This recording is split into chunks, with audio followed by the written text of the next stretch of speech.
for reservoirs, and our colleagues in Rivers Directorate have been limited to reminding reservoir managers of their responsibilities under common law. This situation and the associated public safety risk will pertain until the Act is further commenced.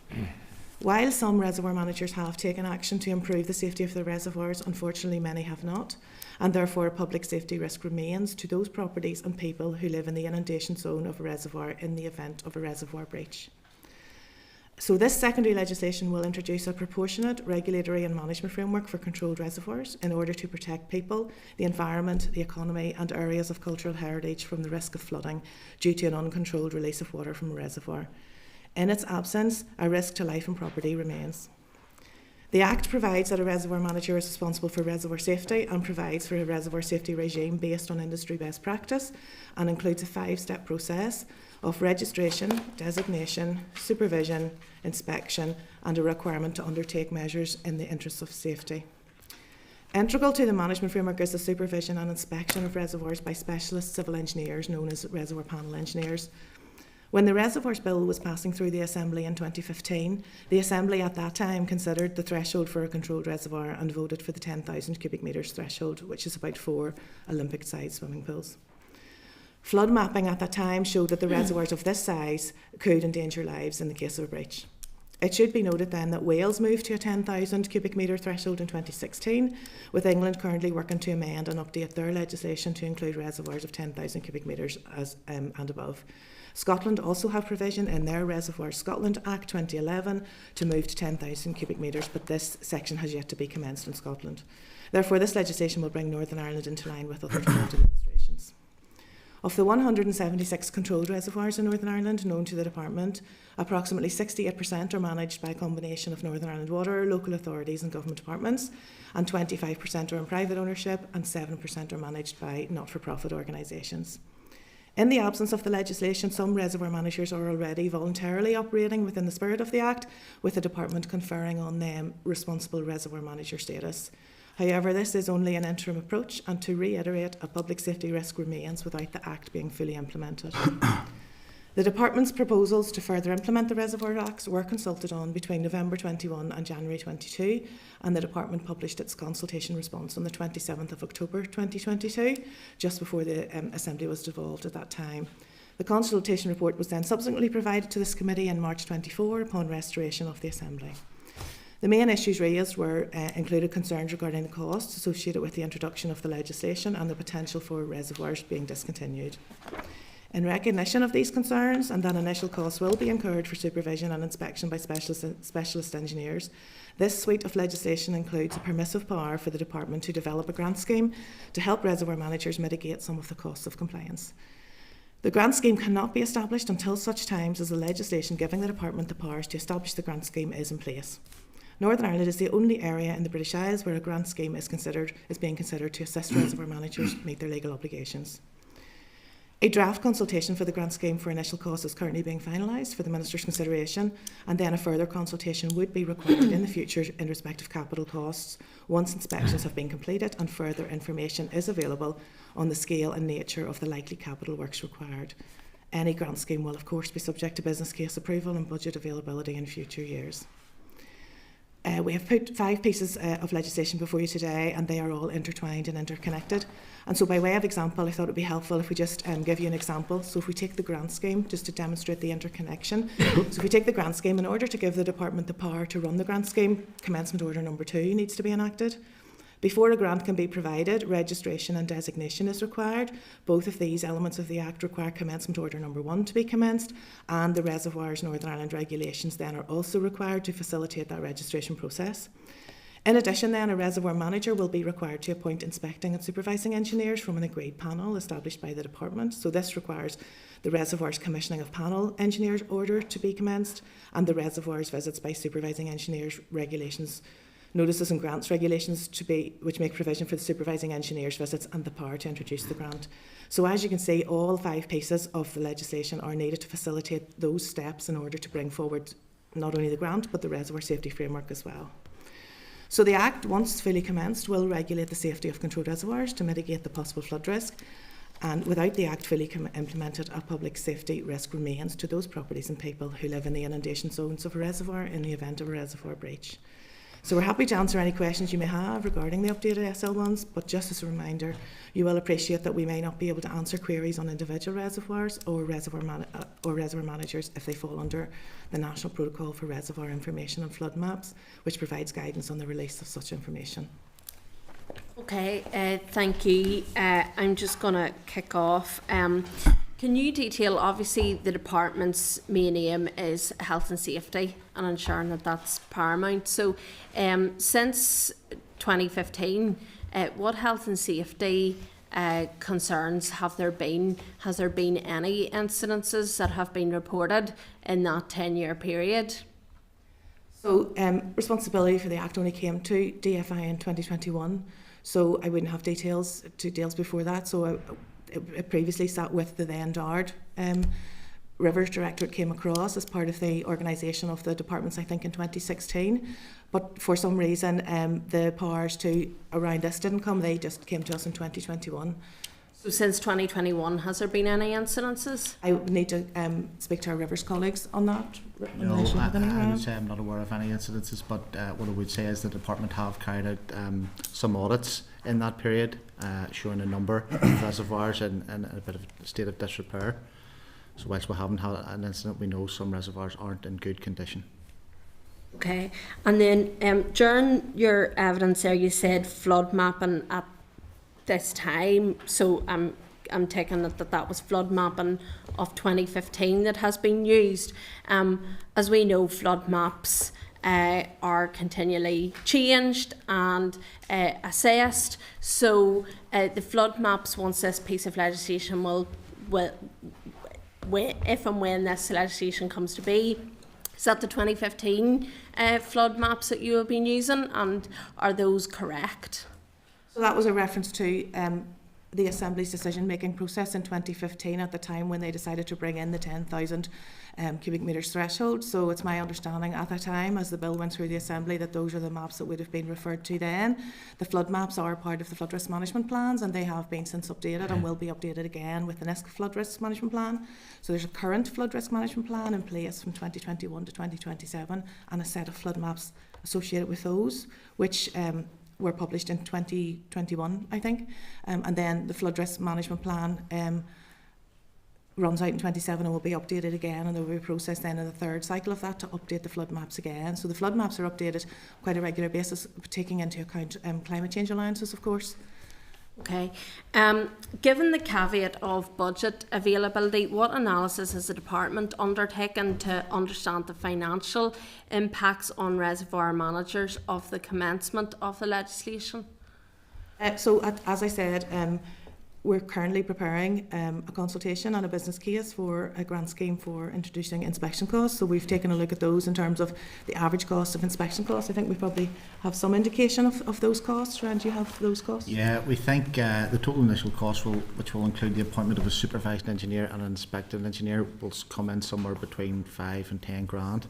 And that's from looking at local costs as well as the cost of engineers in GB. And do you suspect that the grant scheme will actually help cover some of those costs for some of the reservoir managers? We're bringing forward a grant scheme for the Minister's consideration. Our previous Minister made it clear his intention that he recognised the impacts of meeting the legislation, the compliance requirements, and we're looking at the costs for those who need it, and that's what will be in the consultation. So what are the indicative costs arising from the analysis on low, medium and high consequence reservoirs? Is that... Well, those costs will only be for medium and high. Low consequence reservoirs aren't subject to the same level of maintenance and regulations as the medium and high, and that's set out in the Act. Okay. And how has the department engaged with reservoir managers to support them in understanding the implications arising from the rules on the reservoirs they are responsible for? Does that engagement happen pretty regularly? Are they aware in terms of the flood mapping and all of that will be used as a result? So as part of the consultation process in late 21 and 22, there would have been engagement with reservoir managers at that time. More recently, we've had individual meetings with some of the reservoir managers and with others in that area. Okay.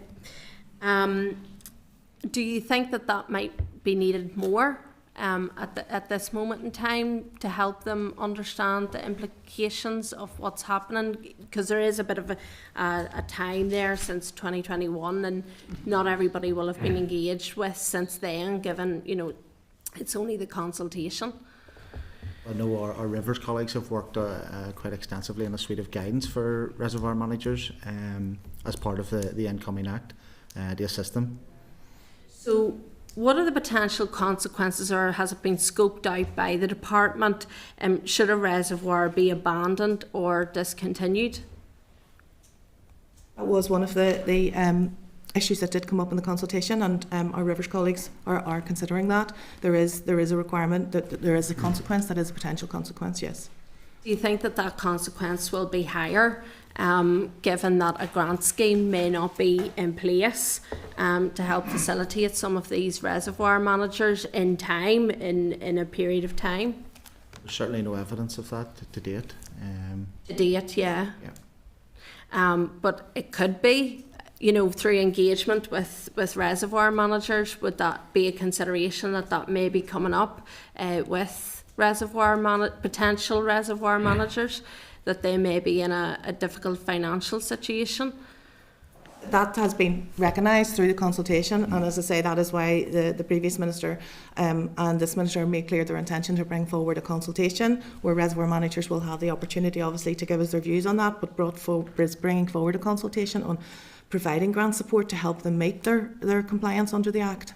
So then, in a case where a reservoir becomes abandoned or discontinued, and that may be as a result of the fact that, you know, 5 to 10 grand is quite a lot for a reservoir manager, for an organisation, for a small local fishing club to take on, for example, who then would ultimately be responsible for safeguarding reservoirs should that occur?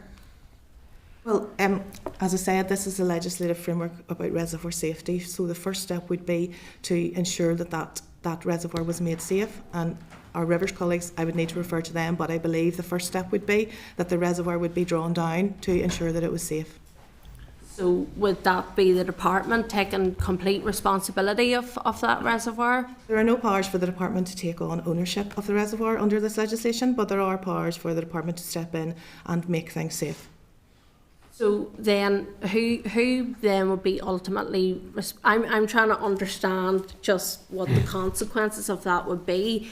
Who then would take ownership of that? Who would the department look to in that scenario? Given that there may be, I know that you've said there, you know, the ultimate thing is to make sure that reservoir is safe, but the department's not taking any responsibility. Then after that, you know, am I picking that up wrong? So, you know, where do DFI go after that? As I said, the legislation sets out the rules around that. So if a reservoir is abandoned in that nature, the primary purpose of the legislation is to make sure that the reservoir is safe. The department, there are no powers in this for the department to take on ownership. The ownership remains with the reservoir owner or the reservoir manager, whoever's operating it, but the department does have powers to step in and make the reservoir safe. And there are a range of enforcement powers to ensure that the reservoirs are made safe. Okay, so I just want to check, you talked about the nature of the 5 pieces of legislation being intertwined, and particularly in relation to the grant scheme, which I think, you know, we can understand from that point of view. You're saying that they're intertwined, but what scope would there be to commence section 114 of the Act through a separate standalone statutory rule to allow the department to develop and gain approval for the business case for the grant scheme?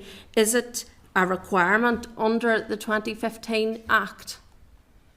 So the Act sets out the process required, and there is, I guess, a couple of prerequisites, I would call them, set out in the legislation before you would get to the grant scheme, in that reservoir managers must register their and that's set out in the legislation, the requirements for registration, because we need to know what reservoirs are out there and what size they are. So registration is required as a first step. Then Section 17 of the Act sets out the requirement for the department to make a designation, and that process then needs to happen. And that could be anywhere from 12 to 18 months. So reservoir managers are given 6 months to register, and then 12 to 18 months for the department to designate. And it's only at that point then, when they're registered and designated, that then they would be required to get an inspecting engineer in at that point, because you need the designation before the inspecting engineer comes in. Then the inspecting engineer will come in, and at that point then, that's where the grant is coming in to pay for those costs for those inspecting engineers. So that would be the first point of cost, if you want, for a reservoir manager. Okay, but we know that there is very strong support for the grant scheme, and that was detailed in the consultation as well. It's in the high 90% of people that are strongly in favour of the grant scheme. So would the department not even be open to considering commencing section 114, which is the grants, to allow reservoir managers and the Assembly to consider the proposed grant scheme prior to enacting the remaining provisions of the Act? Because I think that would give some level of comfort to the potential reservoir managers and some of these groups as well that are concerned about the extra cost that is going to be placed upon them. So, as I said, the department is just commencing the legislation that was approved by the Assembly in 2015. And the Reservoirs Act sets out the process, which is registration and designation. Mm-hmm. So, but we have this now, so we have the ability to look at this now, and that's why I'm asking whether the department, as in Department for Infrastructure, will look at this now in terms of how we can help. Given that there is clear support for the grant scheme, and it will give that level of comfort as well, whether there is a process that can be separated out. Well, I suppose I would say we have had strong advice from the Office for Legislative Counsel that these 5 pieces of legislation are interconnected and intertwined and must come through as a package together. Okay, so lastly from myself, and it relates to the cost, some reservoirs will require costly upgrades and modifications to meet the proposed standards. And have you any data on the number of reservoirs that require those upgrades and modifications right now? So until the Act comes in, and the reservoirs can't be designated. So until the reservoir is designated, then it can't receive an inspecting engineer to look at that, to tell us what the matters of interest and safety are. They could range. We have very little visibility of any potential capital costs as to what they might be, because until the reservoirs are inspected, nobody really knows that. So we have some data from the audits that were carried out back in 2015, but until the inspections are done by the inspecting engineers, it's really very hard to say. And within that time, quite a few will have already done works, because, as you say, in the absence of the legislation, a number are working within the scope of it anyway. Mm-hmm. So there will have been safety measures that will have been carried out at a cost as well to some of those groups and some of those owners at this particular time. I'm now going to move on to the Deputy Chairperson. Yeah, thank you, Chair. Thanks very much, folks, for coming again and for the questions I've answered so far. Just to dive in to a couple of the points that the Chair talked about. Just, I think at the start you said that there were some that were doing well and were acting in the spirit of the oncoming, and others that weren't, and they had flagged up some concerns. I think, Rand, you'd said that some were a concern on a health and safety basis, but we just said to the Chair that those assessments haven't been carried out. So are those concerns that you have based on the 2015-16 assessments?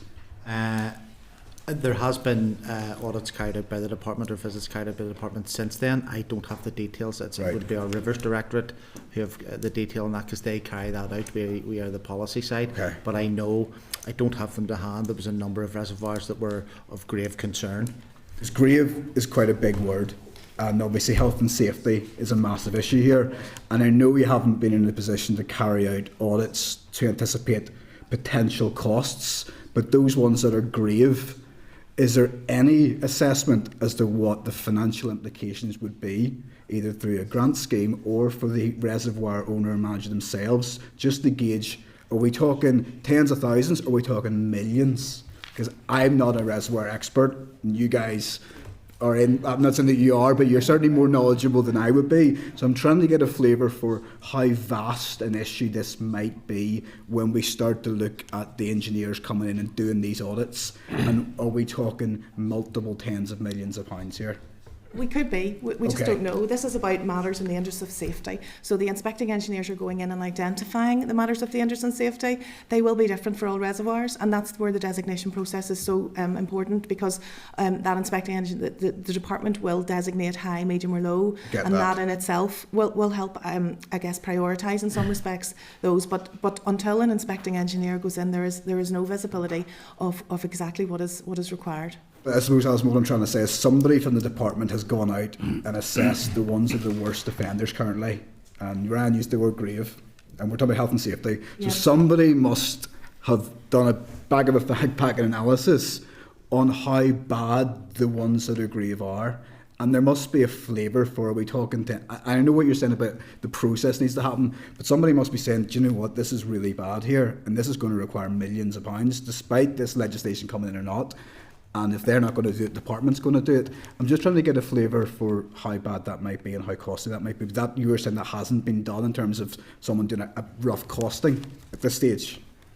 All we would have would be estimates, and they wouldn't be definitive, because... Well, ballpark would be good. We must remember, though, that there are 176 controlled reservoirs. I'm just talking about the really bad ones. Majority of those are within the control of Northern Ireland Water and the councils. Okay. And so in terms of health and safety, they are complying with the Act and the spirit of the Act. Yes. And those would, I guess, be the very big reservoirs.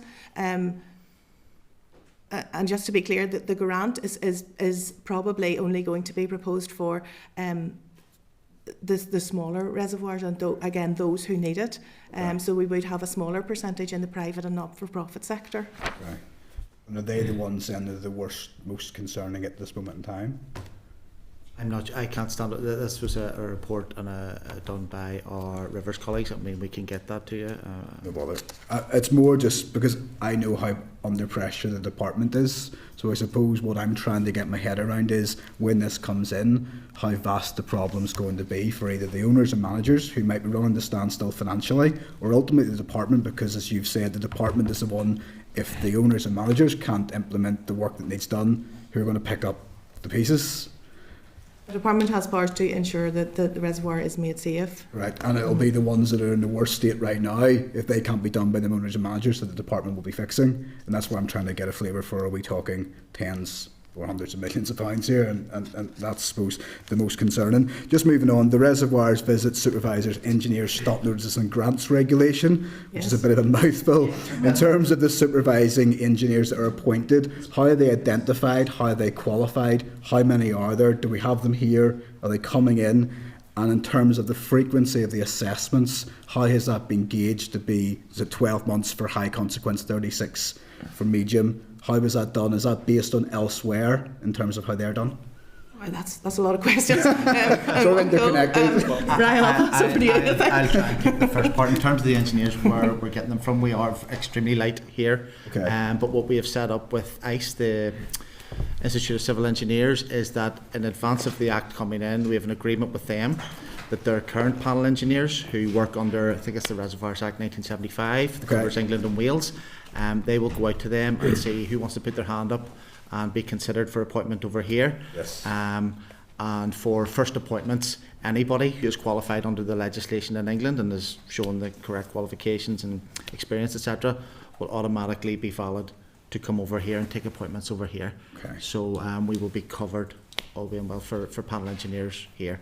Brilliant. But we are light on them in this area. Yeah.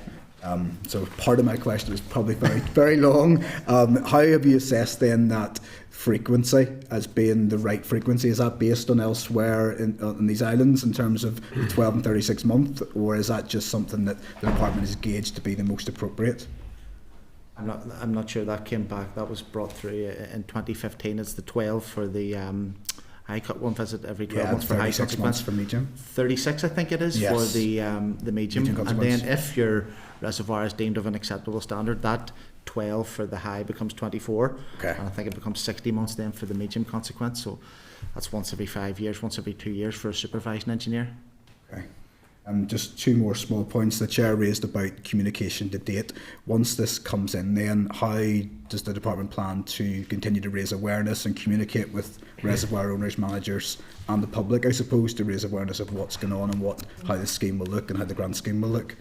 So our Rivers colleagues have been liaising with reservoirs managers throughout this entire intervening period, so they write to them quite regularly around that. Obviously, if the Minister is content to put out a consultation on a potential grant scheme, then there would be a consultation process around that where we would engage, and we do meet at request with reservoir managers if they wish.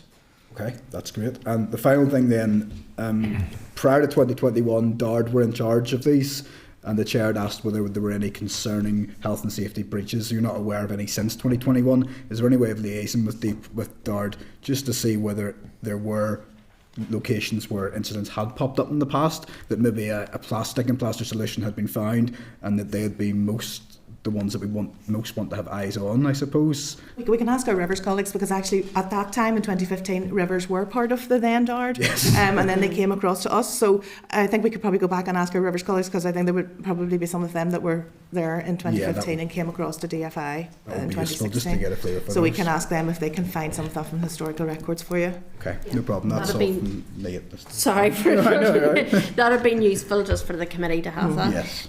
Cahill? There's nothing left. Not learned the chair or You vice chair think so? the question anymore. But and having said all that, thanks very much for your presentation. And I mean, for one who's involved in some of it, clearly the sooner we get the legislation, and then we get those people applying, because the three main issues was the funding and supports.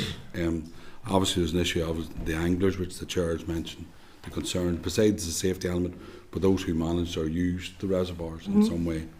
I'm just trying to think of the other one. Yes, the other one was the engineers, whether we had enough engineers to do it, but just my question probably is, how soon do you think we can get this process? Now, obviously we have to agree it here, but because the sooner we recognise who wants to undertake it, you've identified clearly who's going to be responsible, who's not. And it's the individual managers who are concerned, what costs there are, what they can do. So the main question is, how soon can we get this process up and going so that we can identify, people can apply, we can start to designate, because that's going to be key, is how we go forward. Well, absolutely, and I guess if you like, the starting point of this is at the point at which the legislation is laid. So it's a mixture of, I think I said before, negative and affirmative. So some of it requires a debate in the Assembly, and the regulations that cover the grant do. So the starting process is obviously to get that approved and to get those pieces of legislation laid, and then there would be a draft affirmative debate in the Assembly. Until such times as that happens, nothing can be introduced, and the public safety risk remains. And see, in terms, just my final question, because most of them have been asked in terms of all the techniques. Obviously, there was a big lobby in terms of the anglers. We feel we can address those issues. And obviously, they're very strong in consultation, but there's a lot of them do use some of the reservoirs out there, especially down my own way. I'm not going to mention them, but it was a strong lobby in terms of that there. It is a serious issue for them, to be honest. Yes, and our previous Minister met with the anglers directly earlier in the year, in February time, and heard and listened to a lot of their concerns. Okay, thank you, Andrew. Yeah, thank you. I think, I mean, a lot of the stuff has been covered. I suppose it may be more of a rhetorical question or a point, just that there's concern that you don't reduce public access inadvertently, you know what I mean? I understand health and safety, but like all these things, it's whenever that then curtails use, it's always a bit of a double-edged sword. Just one sort of slight segue, because it's been mentioned here before about flooding prevention and construction of more upland sort of reservoirs in order to store. I'm just wondering, will this legislation bear any effect on potential future reservoir construction, flood alleviation schemes further upland? So this is quite separate to flood storage. So if flood storage was to come forward, that would require separate legislation. So this legislation is purely contained with implementing the Reservoirs Act as the Assembly approved in 2015. Flood storage would require separate legislation to come forward in respect of that. But then would any new constructed reservoirs then fall under this legislation? Right. Yes, indeed. So it would affect it eventually then? Any reservoir that is a controlled reservoir, which is 10,000 cubic metres and above, would be subject to this legislation at the point in time at which it comes in, yes. Thank you. Okay. Keith? Okay. Thanks for coming along. Just a couple of quick questions. I maybe missed this. See the possible grant, we'll call it, based on the 176 reservoirs. Is that possible grant open to every organisation, whether it be privately owned or council owned? That would be for the Minister's consideration as part of the consultation. So that's not... And that would be put out in the consultation as part of the options. And do you see whenever a reservoir has to be inspected, does there have to be any enabling works carried out to the reservoir for that person to carry out the inspection? Or is it purely a visual, if some of those things can be all grown over and you can see very little. Mm. So can they carry out the inspection without any cost apart from their fee? That would be, I guess, a technical question for our rivers. We didn't bring our rivers colleagues today because we thought we were focusing on the legislation, but I can certainly check with them if that would be the case. And the initial possible grant we keep referring to, I take it that's for the first initial assessment of the reservoir. That wouldn't be year 2, year 3, year 4. That's the first it's initial. An initial inspecting cost and the inspecting cost and an initial visit from supervising engineer. Yes. Mm-hmm. And is any thought then, the last question, on with respect to costs required to bring that, I know it's been touched on, that reservoir up to standard. So let's say the initial fees, whatever it is, between 5 and 10, but then there's works to carry out. Is any thought on the grant for that works? Because that could be, as John talked about, that could be anything. Well, as I said in my opening remarks, it would be likely that a further consultation would be required for that once we get a feel for the scale of that. But this legislation, in terms of the powers that this will be bringing in, would cover a grant of that nature in the future as well. Section 114 covers a grant for all obligations for reservoir manager, which includes your initial cost, but also addressing matters in the interest of safety. Okay, thank you. Thanks, Chair. Okay, I just want to check, Mark or Nicola, have you any questions? No, Mark? No, Chair, much of it has, or all of it really has been covered there. But just in terms of trying to extract that information as to whether there have been any incidents or any safety or breaches or concerns over that intervening period, would it be possible to collate also, I suppose, the impact of the Act as it was, if you like, or as it is, on planning applications and so forth? It underlines the need, and that's why DFI finally got this over into the department, was the impediment that the reading of the Act and how it interfaced with PPS 15 was actually, I suppose, affecting planning applications in a number of areas, not least my own. But it would be good to gauge what, I suppose, had been the cost almost of that inaction, and I'm not blaming DFI for it. Well, we would have to ask our planning colleagues, but you are right in highlighting that in the absence of the Act and the absence of the public safety risk being addressed, there is planning applications are affected in terms of our rivers colleagues are statutory consultees in planning applications, and therefore in the absence of this legislation then there can sometimes in planning responses be queries around the safety and the inundation zones of the reservoirs, and that has impacted in the past planning applications. I wouldn't have that detail today, but I can certainly ask the planners. I think they would probably be able to give you numbers of ones that have been affected. I'm not so sure if they'll be able to give you the cost, but I can certainly ask. Thank you. Okay, thank you. Cathal, you had a point? Yeah, just quickly, Chair, because the other point we had was obviously as part of the consultation was the role of the reservoir manager, and that's where the big concerns is. Just how the role's not clearly defined. Is the role clearly defined, or will that be a part of the consultation again as going forward? Do you know what I mean? If they decide to apply, because I mean, clearly that was one of the things that came up. You know, yes. The roles and responsibilities, and that's why some people would be a wee bit apprehensive as to take that role on, or maybe it's their responsibility anyway. So Well, just Hannah can refer you to Just one, yeah. the legislation and the role. So the role is set out in the legislation. Yeah, section 6. So, to be a reservoir manager, you have to be an owner or a manager. So, yeah, that would be. Let me just refer to what the legislation says. Section 5 says any person who manages or operates the reservoir or any part of it is the reservoir manager of that reservoir. No, but what I'm thinking is, as they go forward, I understand that part of it, but it's the role going forward and looking after it. That's why they asked for the funding in the first place and the response. That was one of the major responsibilities. Is any other like bylaws or any other things need to be talked about in terms of the roles or anything? None. It'll be up to the reservoir manager. It's to fund right, it. okay. Or if, in the absence of a grant, yeah. Right, okay, and obviously through council as well, depending on. If they're the reservoir Right, manager. okay, thank you. Thank you. I just have a few more questions. Following on from that, in terms of right now, are you aware of any reservoirs that don't have a known owner or manager at this particular point in time? Our Rivers colleagues have written out to the reservoir managers that they know of. So at the minute, we are aware of the 176 controlled reservoirs, and that's, I guess, why we're keen to have the legislation in place, because some of that does rely on reservoir managers coming forward to register. The ones that we know of are the 176. We don't know. I guess we don't know what we don't know. You know. So at the minute, we know there's 176. So that leads me to another question, because I'm thinking, you know, what work is being undertaken, and particularly in that period of 10 years, and I know I accept some of that was DERA, it's transferred over to DFI, but what work has taken place, or any scoping out work that has taken place with your colleagues to find out any further reservoirs that may be there, because they may be the ones that are actually the main health and safety concern whenever you don't know who's actually looking after them right now?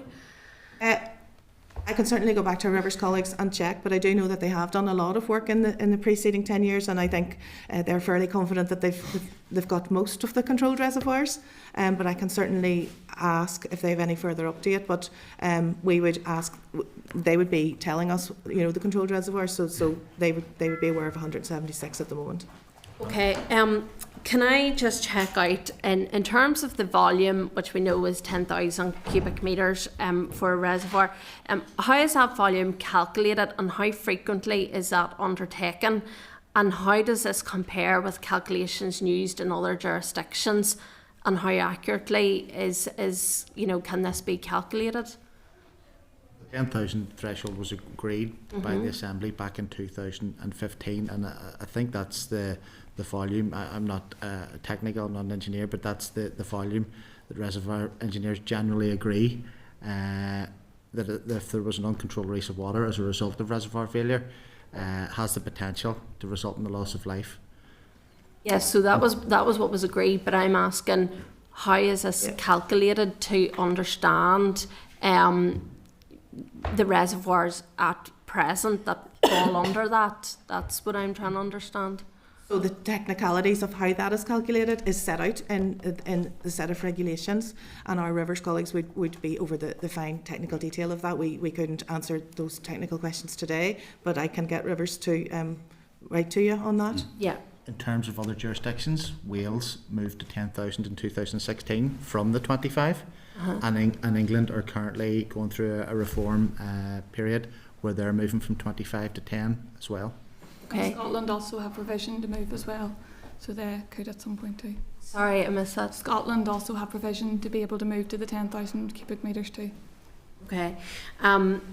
But in terms of the legislation and that 10,000 cubic metres, whenever, my understanding is whenever the reservoir managers designate, they also, if they want to deregulate in terms of, or if they want to try and make sure that they move from a high or a medium or a low, they have to get that engineer report, which is going to cost them. So is there not scope to take the department's measurements instead of them having to employ an engineer for that? Well, it's a very specialist field and a very specialist technical area. So the department would look to assurance from an inspecting or supervising engineer around technical calculations like that. So, from a departmental point of view, we are actually also bringing in specialist engineers in terms of making sure the calculations match up.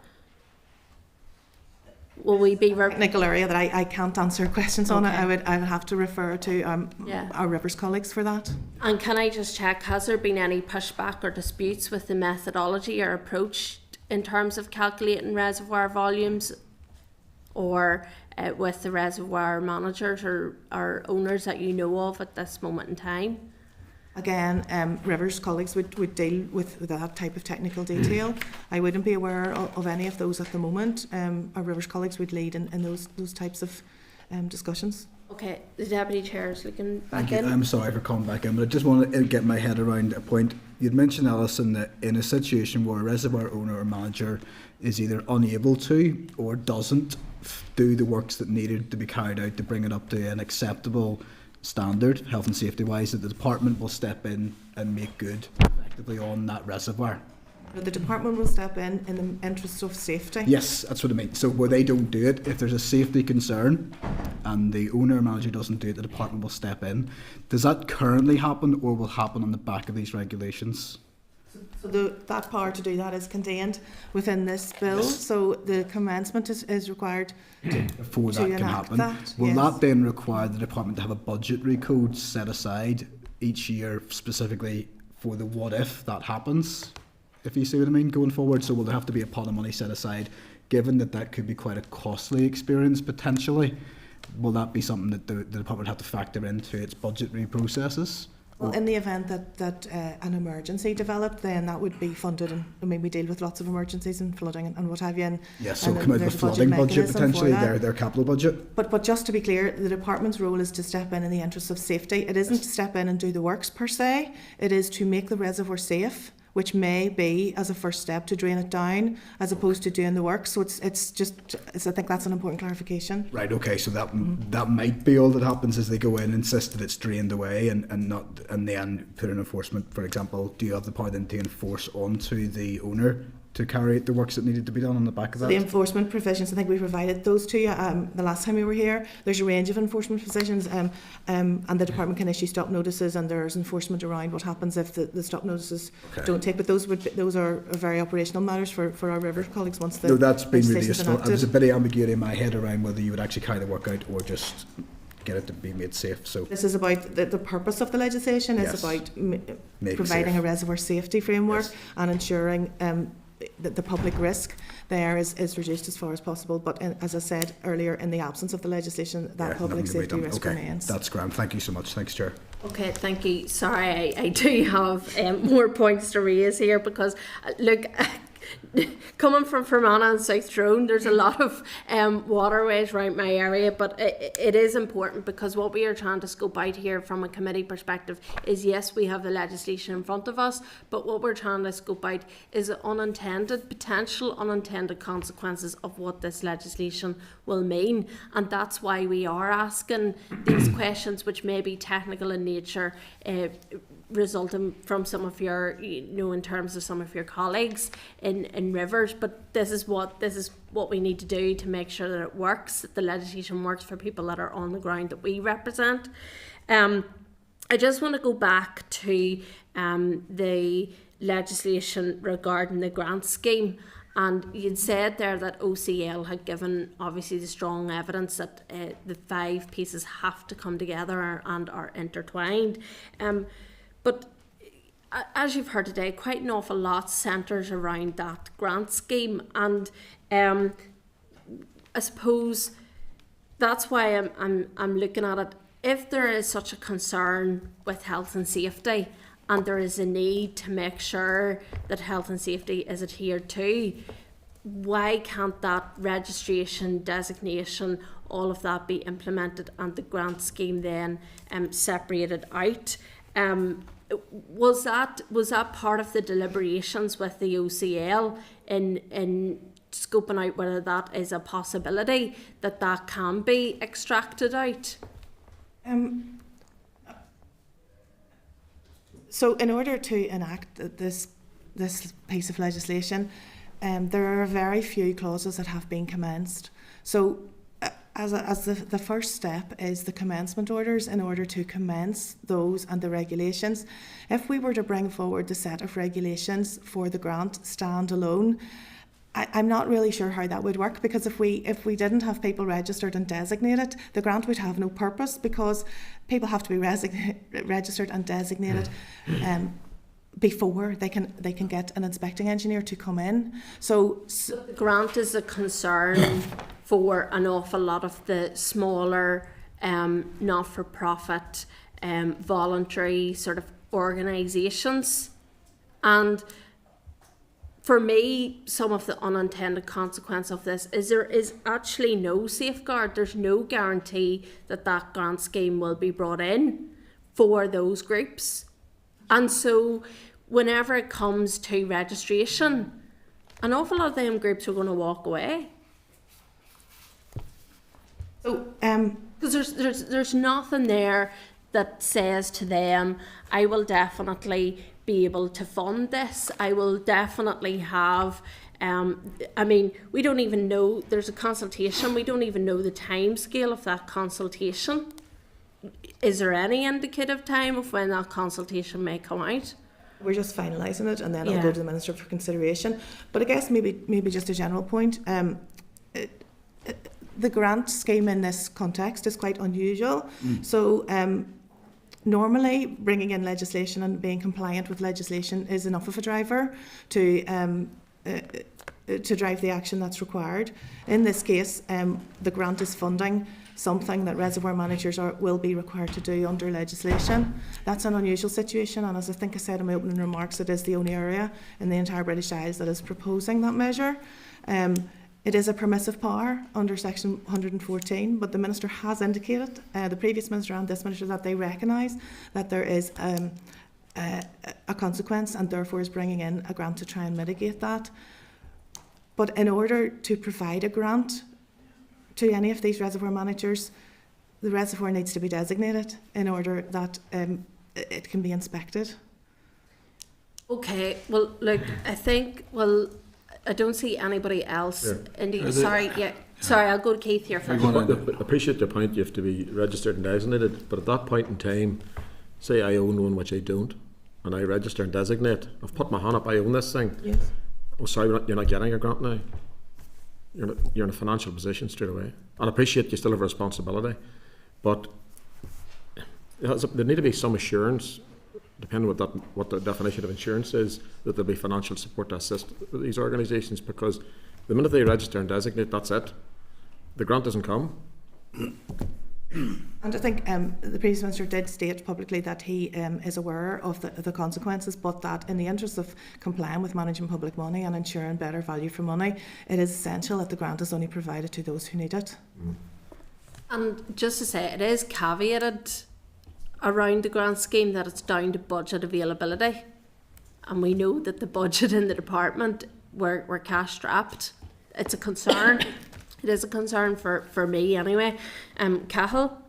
No, sir, and that's why I was trying to expand on the roles, because the broad principle introducing legislation is fine, and then the secondary outline what to do. And my point is, as you move on, how things adapt and change.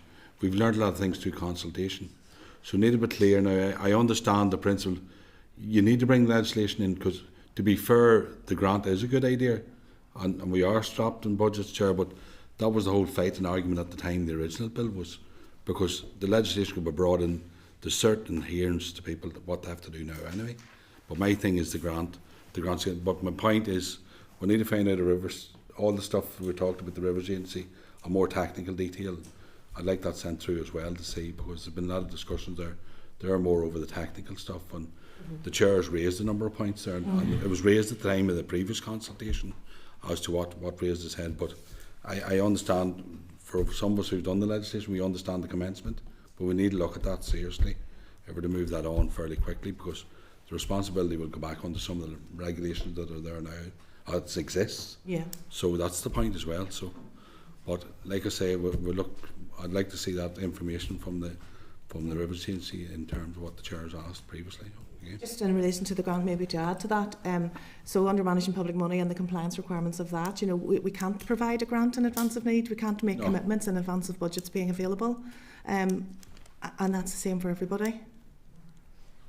One final question: do we know what it costs to inspect a reservoir in England? Is there a standard fee there? It's between the £5,000 and £10,000. Yeah. So that's for the grant. Fair enough. Yeah. Okay, fair enough.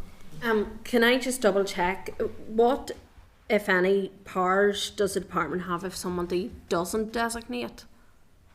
So the enforcement powers, I think we sent those to you after our last appearance. That's just to double check what that would look like again. Okay, do you have those, Ryan? Yes, there are a range of enforcement. I'm just trying to put my hand to it, but I think around the registration, I think it's like fines. Yeah. So no matter what, this is a point. No matter what, those smaller groups are stuck in potentially in either a financial penalty or another financial penalty in terms of having to employ the engineers. No enforcement now is the department's view. It's going to be very much a last resort. They want to work with reservoir managers in bringing this in. That's why the grant. Okay, Mark, I see your hands up there. Yeah, thank you, Chair. And it's almost an aside, but not quite. It was just like, obviously at the heart of this is public risk and risk to the public, but a lot of focus is on the structural integrity of reservoirs. But could I just ask that the department ensure that there's no doubt, that we ensure that maybe where there is any doubt about who currently has responsible for what, that we don't allow that doubt to create danger. I'm just conscious of the sun shining outside, and as we approach the warmer weather, some members of the public would swim in our reservoirs and put themselves at risk. So just to ensure that the department has a campaign in place and is working with responsible reservoir managers where we have them, and with others where we might not have them, to ensure that every step's taken and every precaution taken to protect life this summer. Yeah, and our Rivers colleagues have been doing that in the intervening period. But as I said in my opening remarks, that their powers are limited without this legislation, and the reservoir managers, their responsibilities fall under common law. So without this legislation being enacted, the public safety risk remains, and the department cannot take forward a lot more really without that. So in the absence of the legislation going forward, we are relying on common law responsibilities. Yeah, even in terms of public information campaign and stuff like that as well. Yeah. Okay, look, thank you. That's all for now, though there are, as I said, those points to pick up with in terms of your colleagues in DFI Rivers. Obviously the incidents, the amount of incidents is one that we've raised today. About the reservoir calculation was another one that came up, and I'd asked around the methodology, whether there was pushbacks or disputes around the methodology and approach used to calculate. I think deregulation, was it? Yes, around deregulation and things like that. So I'm not sure that there was any other points, but we'll check back in anyway in relation to that. But that was some of the ones that I had noted down there in terms of some of the things that we want to just check up again. But look, thank you very much for your time today. We appreciate it. Thank you. Thanks. Thanks, everyone. Cheers.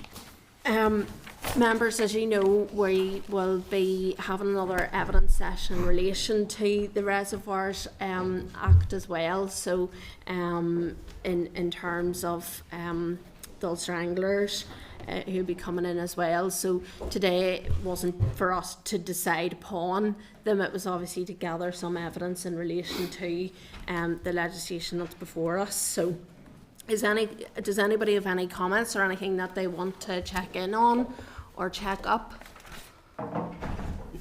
See the first session we had, Chair, did we get a breakdown of 176? I know they give us a breakdown there about council stroke any water stroke private. But was any breakdown given of the medium or high? So Was that on the first session? I can't remember. So I remember that we did ask in the first, funny, thanks Keith, because it was something I forgot to actually raise.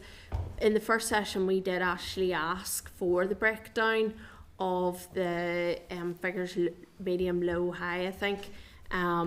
So it's something that we could maybe check back on. Yeah.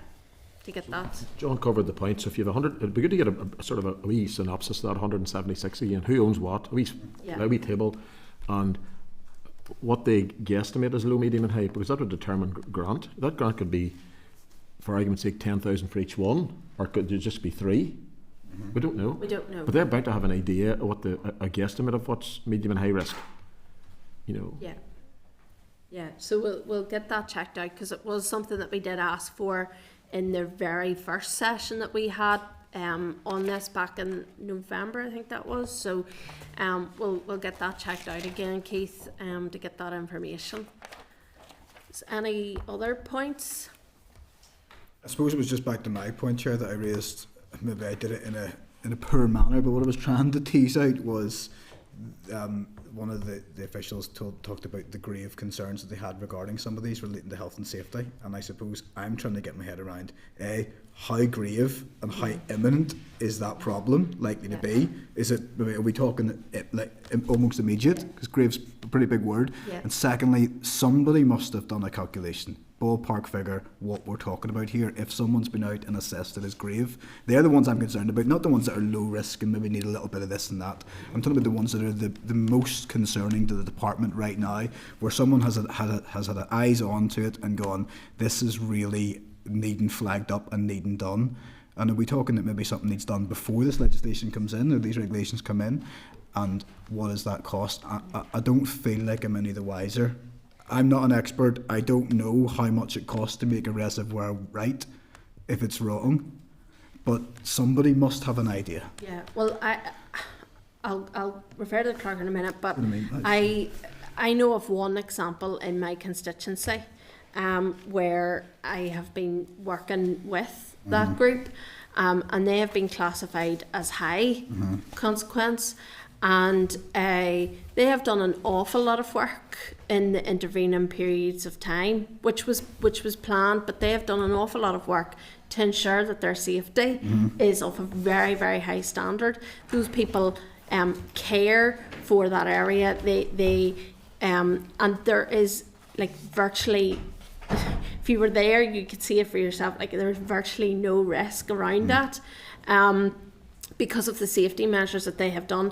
But they're going to be in a position where they're going to be, whenever they register, they're going to be high consequence. They're going to have to go through getting the engineer's report to try and get declassified. Yes. And that's going to be an awful lot of cost to them. It's going to be an awful lot of pressure and stress on a very small group as well. So, I mean, it's those unintended type consequences that you're right in terms of pointing out. Sorry.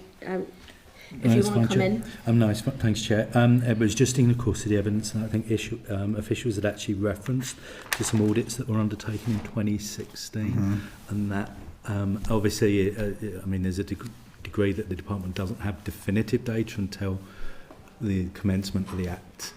Or the remaining parts of the Act coming forward, but there was a reference to audit, so it may be that that's the basis of that. So I mean, I know they'd suggest they could perhaps provide some of that work done by Rivers Agency, which happens to be were previously in DERA. So that could be something the committee could just seek to explore. That might give a little bit more background, I suppose, the basis of whether what is considered to be of a certain standard. Yeah, that might be useful. Yeah. Cahill, you were looking in? Yeah, Chair, I mean, John, to be fair, there's been a lot of assessments done. You know, and there's a lot of information.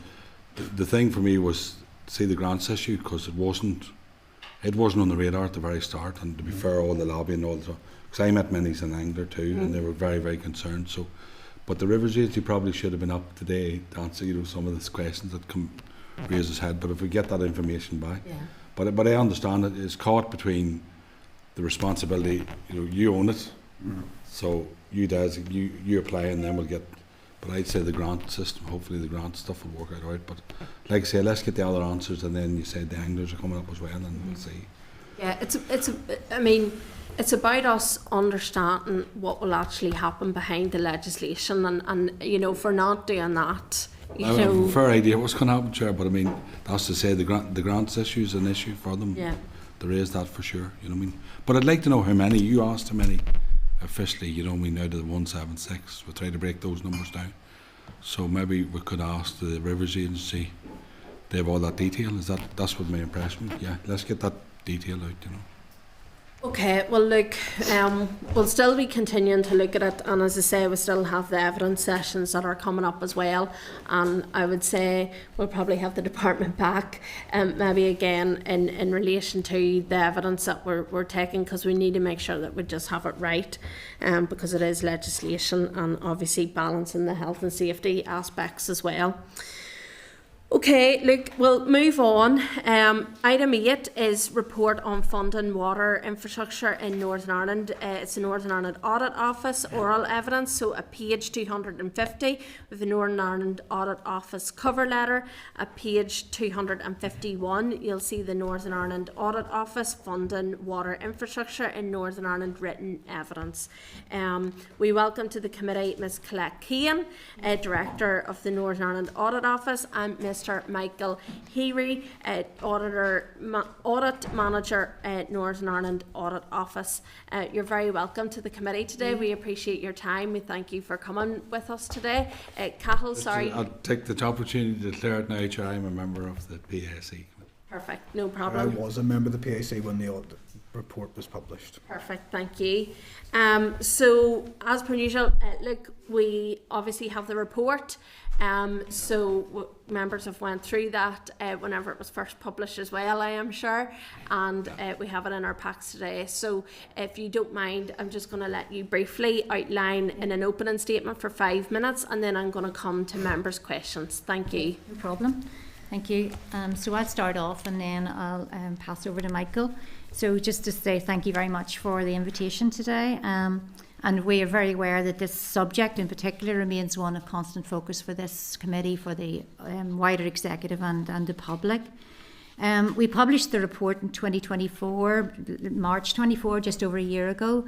And so we'd point out the statistics within the report are somewhat dated at this point. However, we still believe that the overall key issues are the same.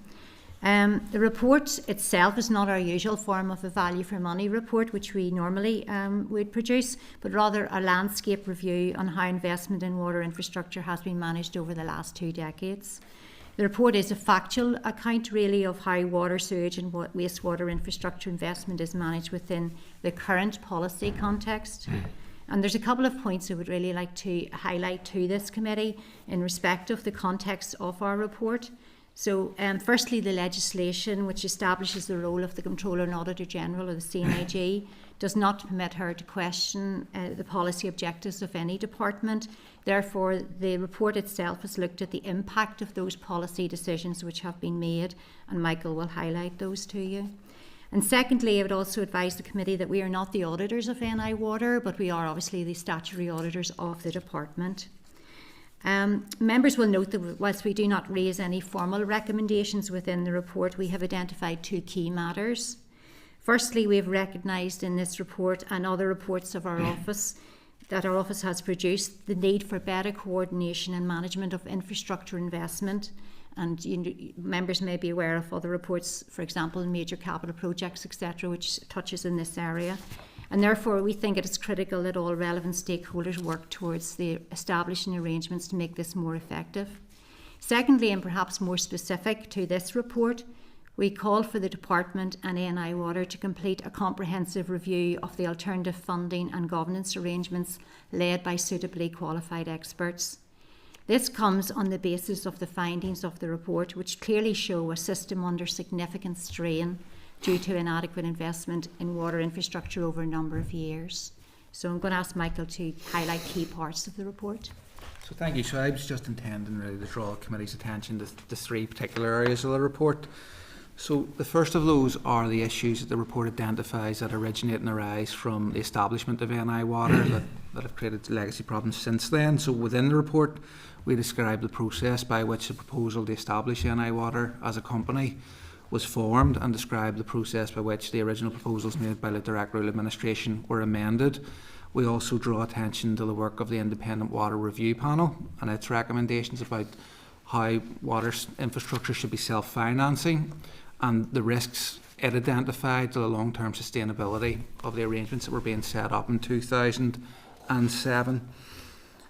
I think that key issue really relates to the subsidy paid on behalf of domestic users, which creates a certain legal status for NI Water that has had implications through the years since. So the second key area of the report is really its overview of the price control and the development and maturation of the price control process in Northern Ireland since 2007. So the report highlights that there were 3 price controls whereby essentially the process got up and running fully. So there were initially preparatory price controls, and then price control 15 was the first major price control that covered a 6-year period and set a set of outputs for NI Water that should be delivered within a specific cost envelope. Whenever we looked then at PC21, we highlighted the significant increase in ambition evident within PC21 compared to the previous price control. And within figure 6, I think that provides a neat illustration of just the scale of the ambition of the Department, NI Water and Utilities Regulator to really ramp up delivery of water infrastructure. But that graphic also highlights just the huge challenge over the long term for all decision makers to try and address capacity constraints.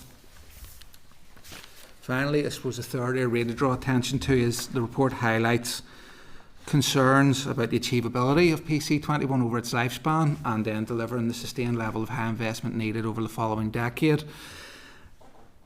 We reported in the third year PC24, we commended the department within the report for being able to fund the year-on-year increases evident in the first 2 years, but we highlighted the pressures that emerged in year 3, and we can understand that those pressures have continued. Finally, we try to draw out some of the issues that the Consumer Committee are well aware of in terms of development, in terms of environmental risks, and in terms of economic pressures that will arise from the failure to address capacity constraints.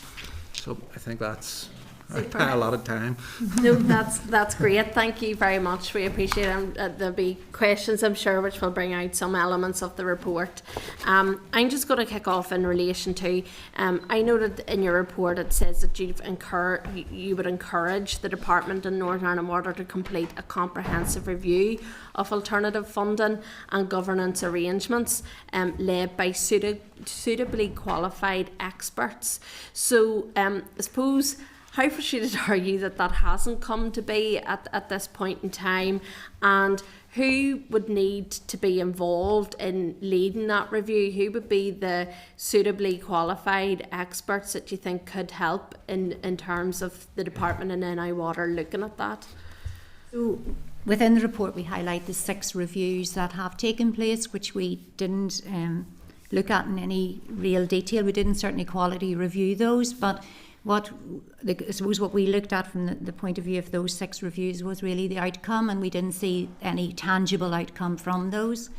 Most of those reviews were internally led by the department, and so we do feel that, looking back to the review that Michael talked about at the outset there, the 2007 independent water panel review, we do feel that one was probably set standard, and some of the conclusions that it came up with are still extant today. So looking back to that review, that was very much led by academics, but also experts in the field, around consumers. We have no real set view, Chair, in terms of who should be involved. We do feel that there needs to be a bit of scoping around that. It wouldn't be for us to do that, but we certainly think that people who are well versed in the types of models, and particularly funding and governance models that might have some workable solutions in there, would be best placed to be part of that.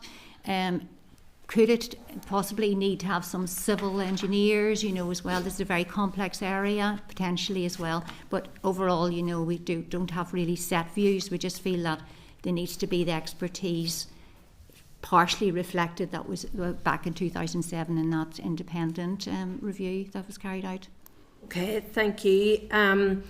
You're coming to the committee at a time when a forensic accountant has been appointed, and the minister has made an announcement around that.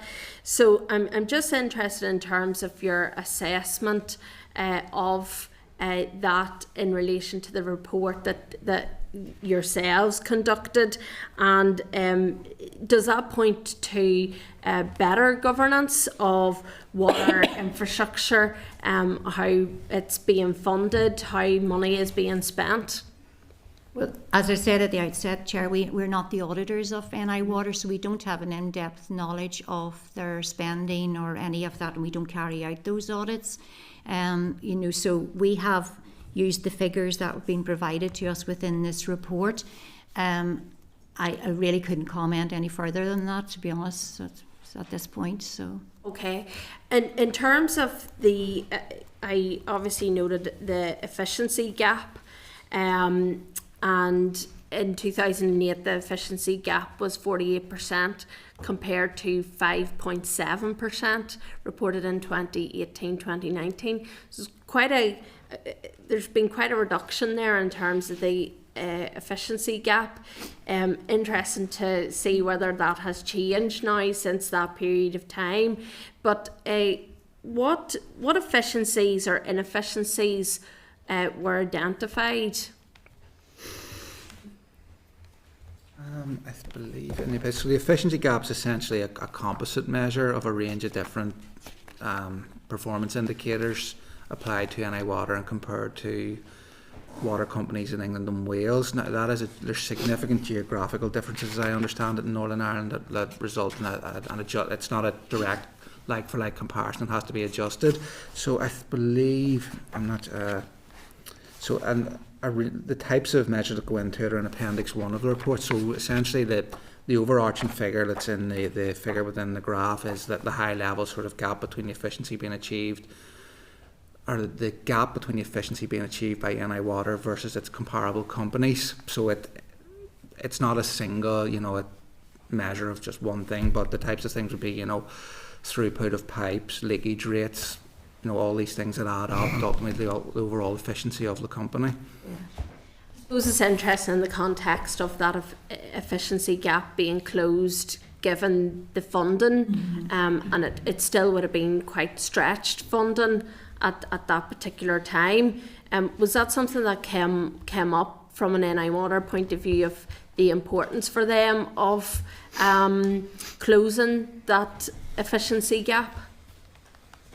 I think that's sort of one of the key objectives of the regulatory regime that was introduced then. So, and the role of utilities regulator is about pushing NI Water to deliver efficiencies in its output and to use the resource that it's given to deliver against the price controls efficiently. So I think the Independent Water Review Panel and every other stakeholder we engaged with spoke about the legacy of underinvestment over the decades preceding the establishment of NI Water. So the extent of the efficiency gap we were seeing within the data then made sense within that context. And what you have is this new regime then established where the utilities regulators playing a role driving NI Water as a new company also to improve how it's performing, and that made sense within the framework that was created. How long did it take for you to collate this report? What was the approach taken by the Audit Office? And did you encounter any difficulties along the process? So I'm thinking of the engagement that happens between NI Water and the department. Was that quite clear that there was a lot of engagement that took place, and in relation to all aspects of how NI Water conduct their business? So in terms of the way we conduct our reports, we carry out the field work, we call it, with the different organisations and gather the information together. And then we go through what's called a clearance process. So all our reports are cleared through, and usually what happens is, and this is what happened in this case, was the department takes the lead in terms of clearance. So the department took the lead of the clearance for this report and collated the NI Water and the utility regulator. It was like a tripartite clearance, if you like, in this case. So we received, one response to that. The clearance process was slightly elongated because the Department of Finance are also involved in this as well. And they had some questions around, whether or not we were getting into policy areas, but we got away through that, so we were content in the end. Okay, and did the department put any caveats, or did they change any elements of the report because they have sight of that and are able to provide final clearance? Was there anything that they were sort of pushing on to change in relation to this? Because funding is a very important element for NI Water. Was there anything that they sort of indicated that they weren't happy about in terms of the report? No, I think we we did get to an agreeable position. There's always, in our clearance process, there's always a bit of, to and froing, really, I suppose. But there was nothing that strikes me that they were particularly concerned with. We had a number of meetings with them, and what we try to do as well is also to alert them when we come up with our findings along the way. As I say at the outset, this is a very factual report, so we didn't expect that there would have been a huge amount coming out of it. Okay, I'm going to go to the Deputy Chair. Okay, Colette and Michael, thank you for coming along. It's a very comprehensive report, but we expect nothing less from the Northern Ireland Audit Office, and thank you so much for the work. The Chair's covered some of the pretty important points. One of the things I'm going to look at, I don't want to drag you down, because I know you won't go there, into the policy framework or anything to do with that, but there has been much discussion about the potential for reform of the framework and the borrowing powers associated with Northern Ireland Water, or however that's looked at. If that was to be the case, would an ONS reclassification be required in order for any amendments to both the framework and the borrowing powers that Northern Ireland Water or any similar organisation would have? I suppose there's a slight misconception, John, around the borrowing powers that NI Water, because NI Water do have borrowing powers through the department. They can't obviously afford to borrow a huge amount because it obviously scores against the DEL for the department, as well as being able to service that debt, let's say. So and they also are able to, in their current format, to borrow against in capital markets as well, but again it scores against DEL, so there's a sort of, it's counterintuitive really. So I suppose to make the most of, as we understand it, to make the most of borrowing powers, and there's a number of models out there. Yes, the ONS classification as an NDPB would have to change. Yes, that's our understanding. Yeah. Okay. One of the things that was those that maybe suggested that mutualisation, for example, wouldn't be required, but said that it would require billing, but Northern Ireland ratepayers already pay for Northern Ireland Water through the rates bill. So did part of this report, or did any Audit Office ever look at what a line on a rate bill might look like in terms of a costing, and how practical that might be to put a costing on a rate bill for Northern Ireland Water ring fence specifically, given that the ratepayers of Northern Ireland are already paying for the service through that? We didn't look at that specifically, but I'm just referencing back to the independent water panel. They actually did, when I looked at a report again the last couple of days, they actually did look right down to, and that was their recommendation, was that it should be put onto the rates, an additional amount. But just to update you as well, I understand the Fiscal Council are preparing a report which is to be published, and it will go into a bit more detail on the different options. Now, I don't know that it goes right down to that detail that you're talking about, but certainly the different options around mutualisation, privatisation, those sort of options would be within their remit, and obviously they can comment on more on policy than we can. Is that Fiscal Council report due in the next quarter, I think, June or July? Yeah, I understand before June is what I've been told, be good to know. The final point, Chair, I want to comment on point 4 of the executive summary about the need to prioritise effective use of funding available has limited investment in sewage and wastewater infrastructure. I suppose my question relates to, at what point does the system start to break down, because if they're throwing it where it's statutory obligated, Northern Ireland Water has a colossal logistical and infrastructural base that isn't being maintained to the need that it needs to be maintained to. So that therefore leads to a more costly maintenance programme every year because it's not being maintained, but that's not happening. So eventually the system breaks down because the money is currently not there at the minute, but it won't be there next year or the year after, and the cost will be even higher.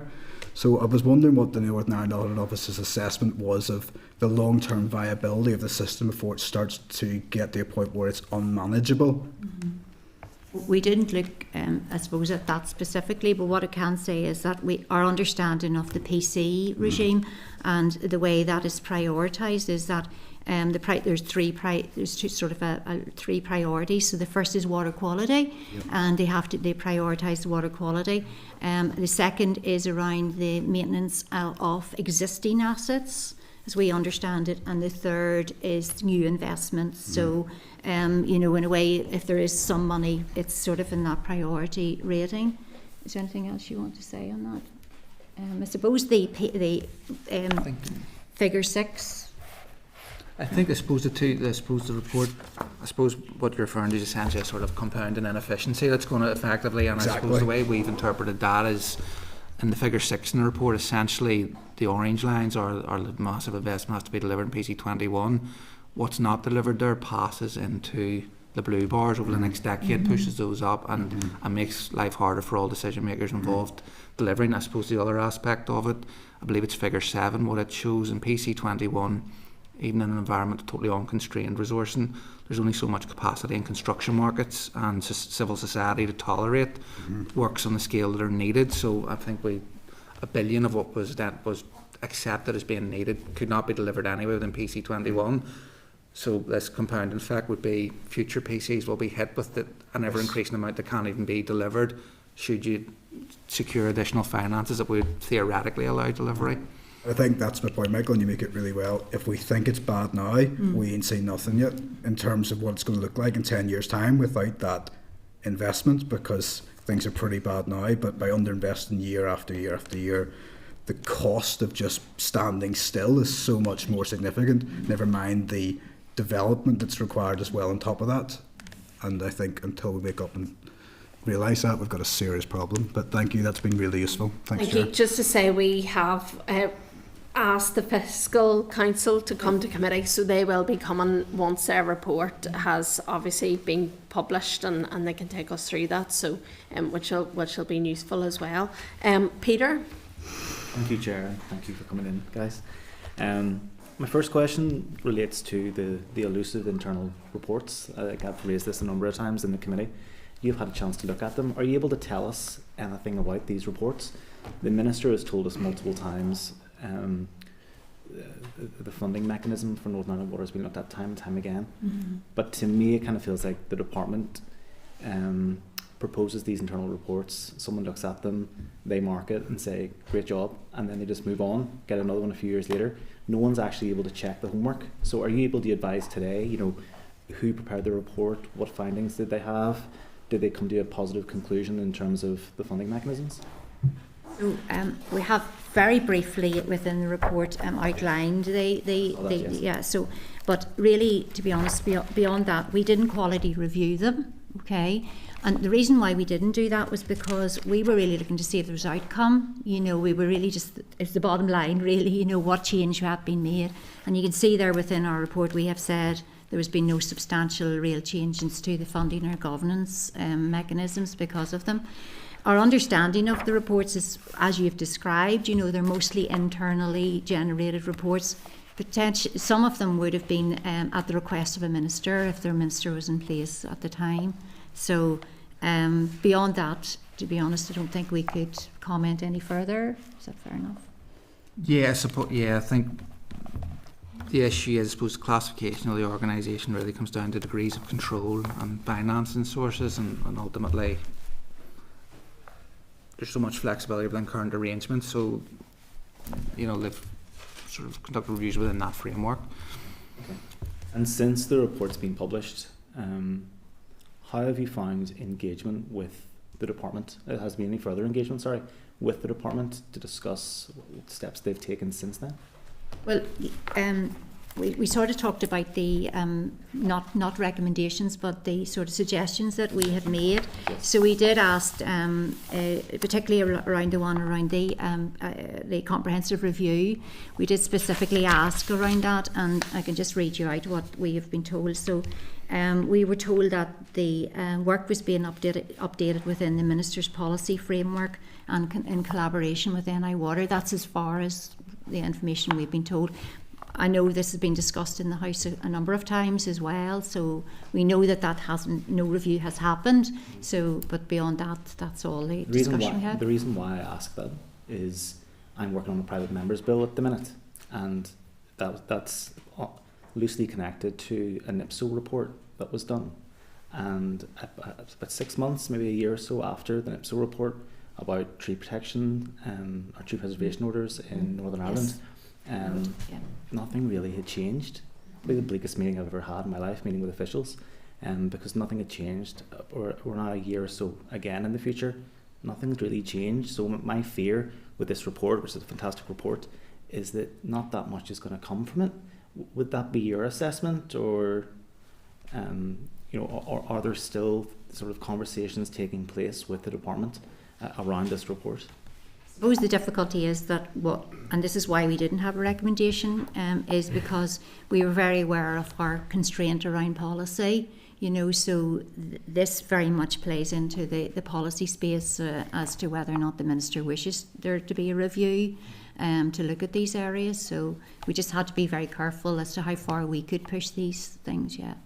And just to touch on something the Vice Chair said there about where we could potentially be if we just stand still. Everyone will be aware of the Spotlight programme, human waste in Belfast Lough, human waste in the roads. Did you look at any positive approaches to water management, maybe across the UK, maybe in terms of Europe? Because my fear is I'm not seeing from my own research anyone that does it like us. So we're a bit of an outlier, probably in terms of even Europe. So did you look at any other best practice in terms of it?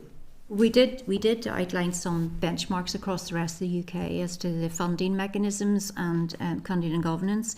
I suppose in terms of best practice, we have captured some of the things that NI Water are doing around the climate, hydrogen, using hydrogen, all of that type of thing, as being good practice, if you like, in terms of some of the innovative things that they're trying to do, albeit within a very constrained funding environment, but...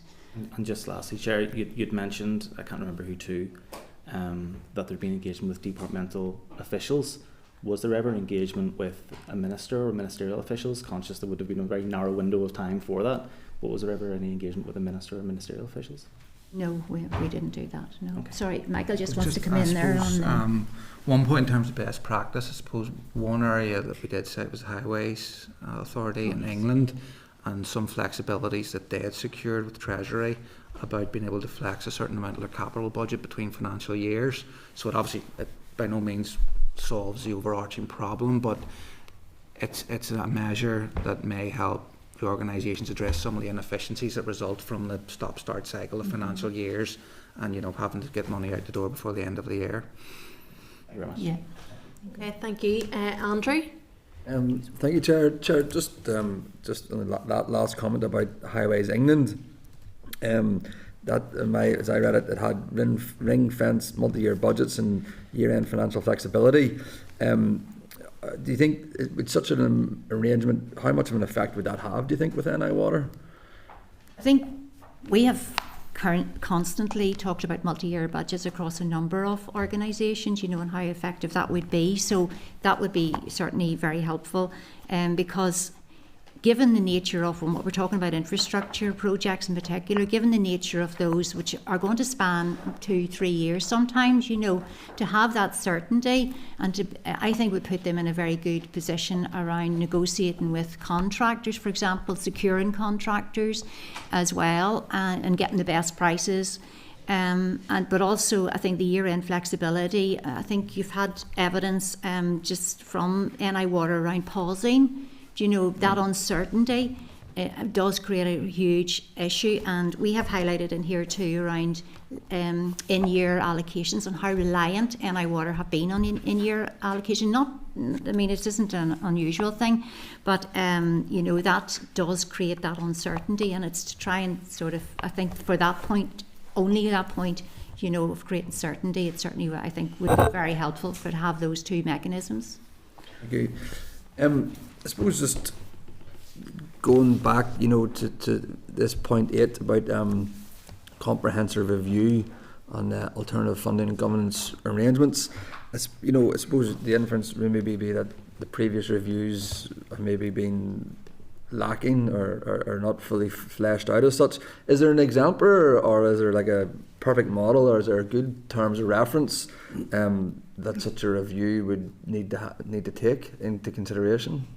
I think just going back, we would say the starting point should be that independent water review panel that was back in the early 2000s, you know, because that was quite comprehensive. It was quite well led and did come out with solid recommendations. That would be a starting point, but obviously we've moved on 20 years since then, you know, so we would probably just need a wee bit more work around how to scope it out properly to make sure everything is captured that needs to be, including the outcome from committee's evidence as well, I think. And again, final question, Chair. Thank you. It was sort of interesting to hear how you were the correspondence between yourselves and NI Water and the department. I suppose. I mean, has there been much more since with the department? I know you mentioned about NI Water, but has there been much more with the department and just that clearance process? I mean, how can you expand upon that, or yeah, you know, how does that process go? Or I mean, that's interesting. Yeah. So when we draft our first drafts of the report, well, first of all, I should go back and say when we actually even scoping out the report, we did have meetings with the department to talk about the scope of the report and the different elements that we were intended to look at.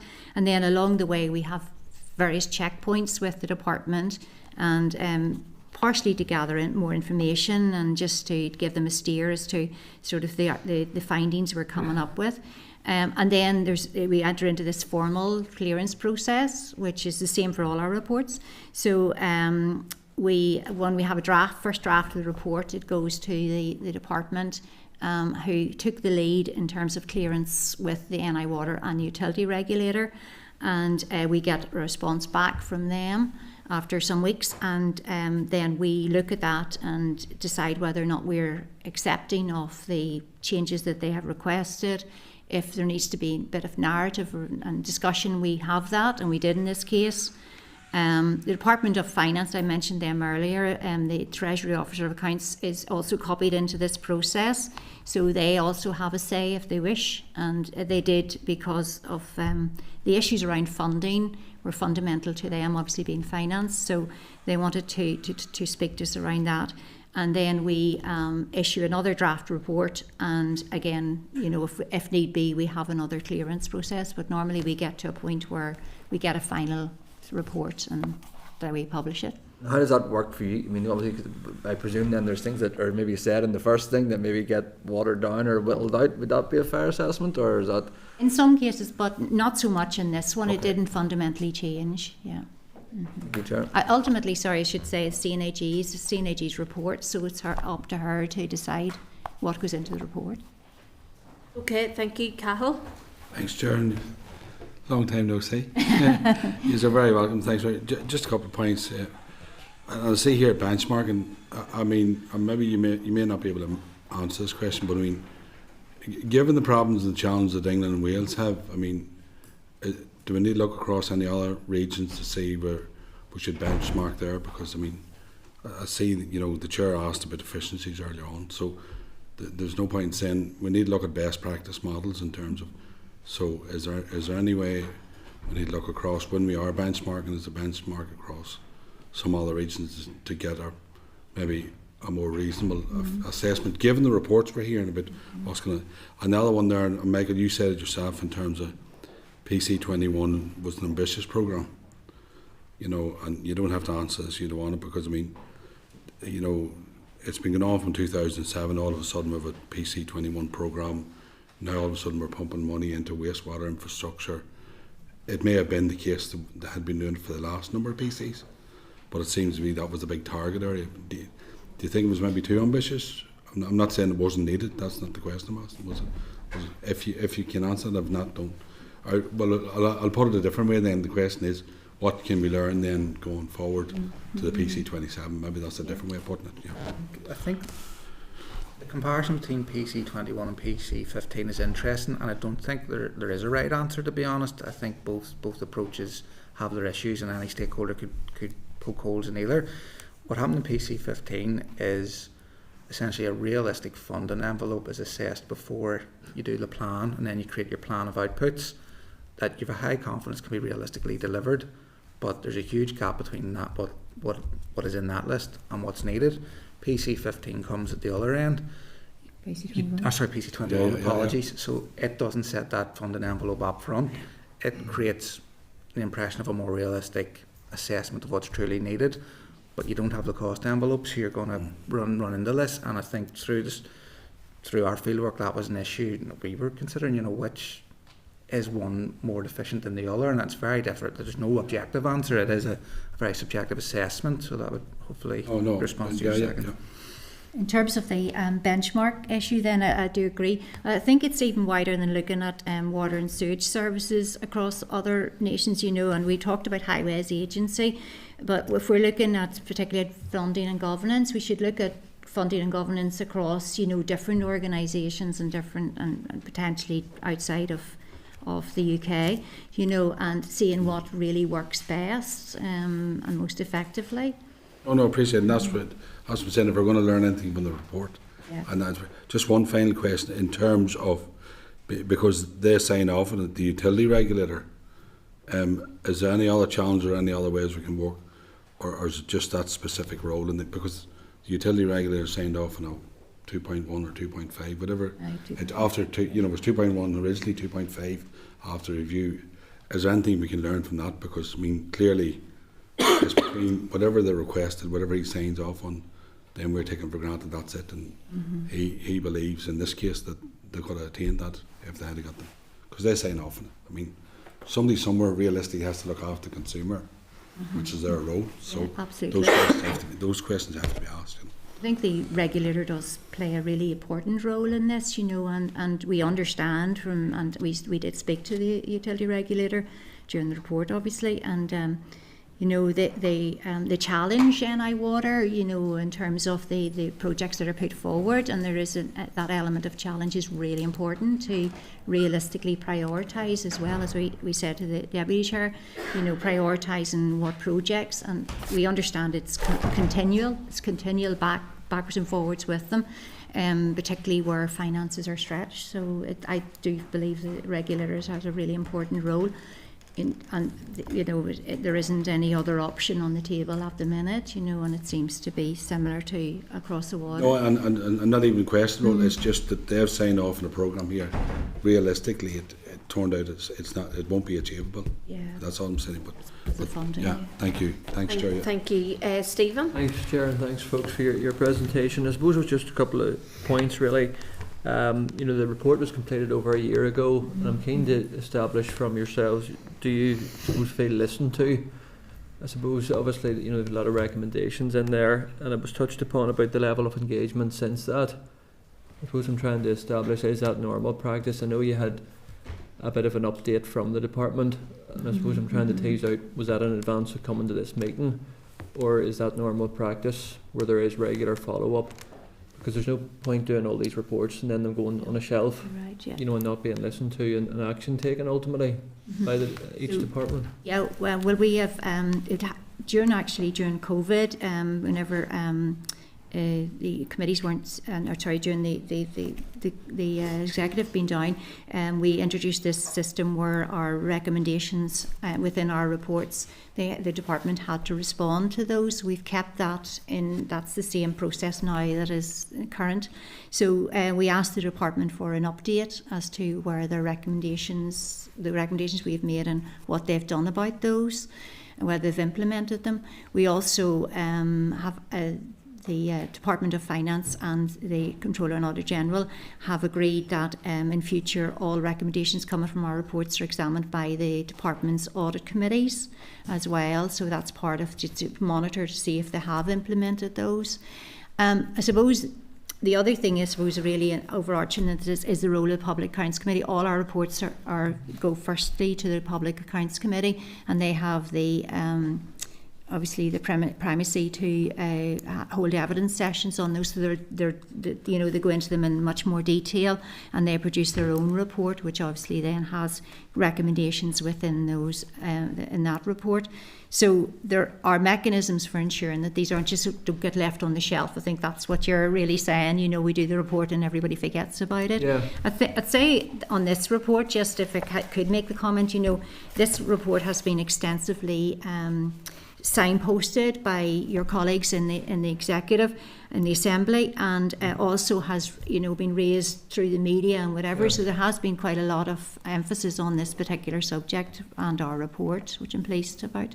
Yeah, no, and I think just a lot of talk has been made around this comprehensive review point, and I think it's so fundamental, and we've seen the issue become greater as time has went on. So I suppose it's just to make sure that, that it is worthwhile what you're doing, and ultimately action taken. But just finally, do you feel the department has got your ear enough on this issue, and do you feel, I suppose, they are, prepared to take action ultimately to address some of these key points that you've made? Well, I suppose if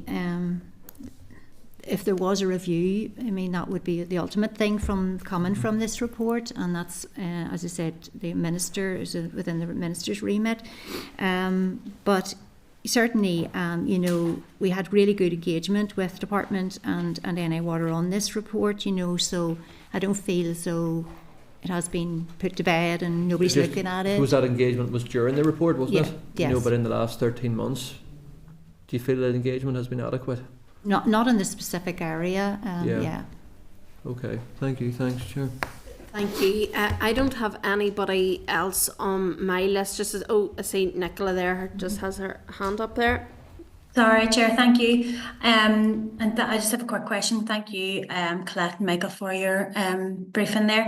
Just following on from the last line of question from Stephen, and I know Deborah had raised this as well, but so the suggestion from yourselves was for the department to carry out a review into funding and governance in NI Water. Would you agree that the announcement from Liz Kimmins last week, the Infrastructure Minister, of introducing a forensic audit into NI Water spending is like a good first step essentially into this here review? I know you don't want to go into the details of actually what that will entail, and you haven't got all the information around that, but do you think it is a welcome first step at least into this type of review? Well, it's a slightly different issue, to be honest, because this is about the infrastructure, this report, and to be honest, I don't really know the detail of the as you say, the forensic examination. I suppose we always welcome any oversight of and enhanced oversight of any NDPBs in our role, and it's important that there is that I suppose professional challenge between organisations that are overseeing NDPBs in particular. So, but to be honest, I couldn't really comment on the forensic examination.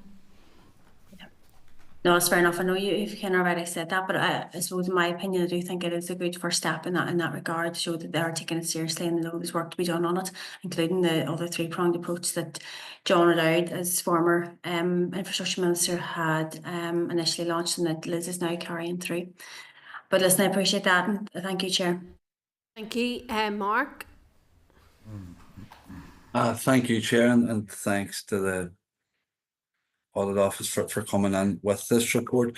Cathal had raised there the need to look at other regions and other models. I think it's the case that the water's always bluer on the other side, but it's why this expert-led review that you have recommended is essential to see what works well where and at what cost. We can't just do nothing in this issue. We're not even trading water.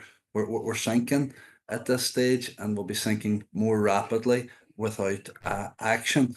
Now, over the period of your review, there's been a significant increase in customer income. So that's all from charges to businesses, is it? Yes, that's right, yes.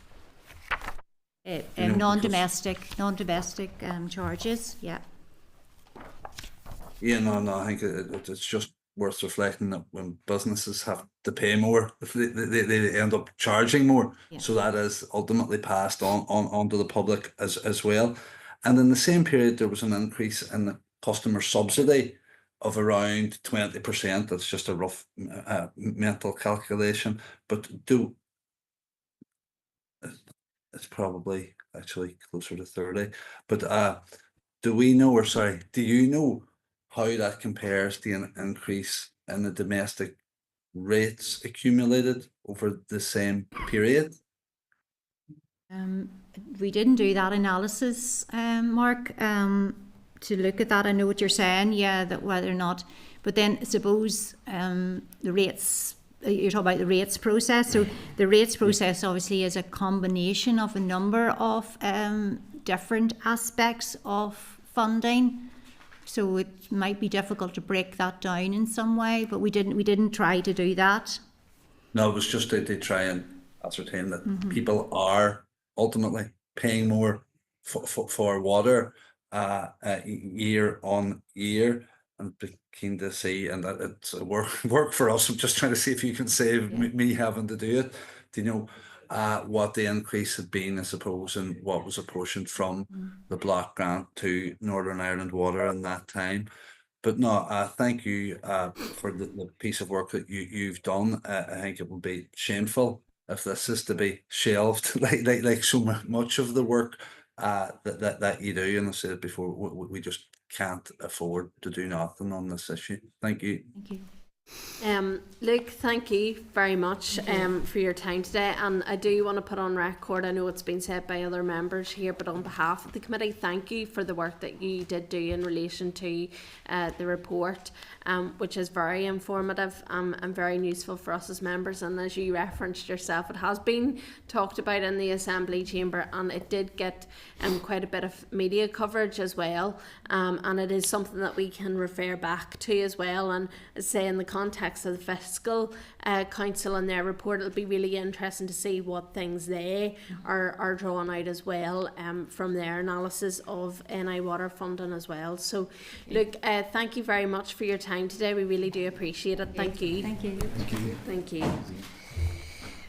Okay, members, was there any comments anybody wanted to make at this stage before we move on? Really informative. Just Yeah, it was a very good session. And as I say, it'll be good once the Fiscal Council comes as well to the committee. Is that scheduled? We haven't an exact date at this moment in time, but it will be after their report. They did give an indicative sort of time that their report will be the end of May. Yeah, but potentially the end of before the summer is what the hope is. So the hope would be to try and session. Well, that's a hope. Yeah. Okay, members, we're now going to move on to item 9, which is RAISE. Hello, Des. It's good to see you again. That's right, sure, thank you. Des is up today on decarbonising transport and the policy approaches of UK regions and the Republic of Ireland. So obviously you'll see, members, at page 313 we have the RAISE briefing paper, and Des has very kindly provided, I think Des has a PowerPoint presentation. Sure, if you don't mind, I should have realised, but my new laptop doesn't have a HDMI port. But if you're happy enough to work off the printed presentation slides, and I can just run through it from here. Very sorry about that. No problem. Nicola and Mark, just you're online. We will send you a copy of Des' presentation now, so that you have that to go through as well. No problem, Des. These things happen, but we have the hard copy, in your so best thank you handwriting, very fair much. play. And the slides really just go along with the paper anyway, in the mid, Yeah. just to highlight some of the key sort of graphics in it anyway. So hopefully everybody will be able to follow. Yeah. I'm really sorry about that. I just I can't believe. Oh, actually, do you know what? Sorry, I thought that was an adapter. But You're all right. It's clearly not. Don't worry at all. Like, I'll let you take it away and take us through the presentation anyway, Des. So thank you. Okay, so yeah, as you said, Chair, the paper provides and examines the decarbonisation policies of the UK, Welsh, Scottish and Irish governments. Each of the legislators has agreed to reach net zero by 2050. And as part of that, they have mostly all published the transport decarbonisation plans. I suppose contribution to emissions across the regions differs depending on the economic outputs, but overall transport is the largest greenhouse gas contributor in the UK and the second largest in Northern Ireland and the Republic of Ireland.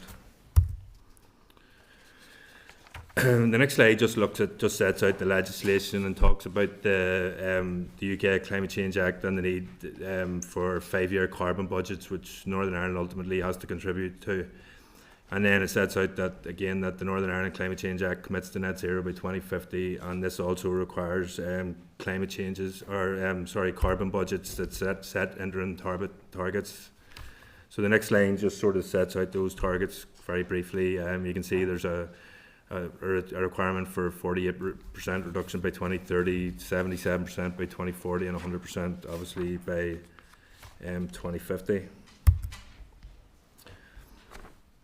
So just setting the challenge in terms of what the transport decarbonisation mean. The Committee for Climate Change have already said that Northern Ireland's net zero target is going to be extremely stretching. In its own estimation, it said Northern Ireland could maybe could achieve an 83% reduction by 1990 levels by 2050, and so obviously there's a disparity there.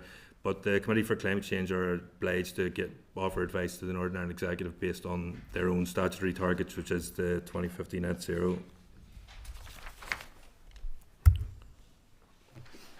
As you can see in the next slide, it's just a diagram showing the different sectors and how they and the emissions they contribute. Obviously, transport is second, and agriculture is the top emitting sector. And as you can see on the right-hand side, these are the only two sectors that have grown since the 1990 baseline. So again, that just underlines the challenge that is faced in decarbonising transport going forward.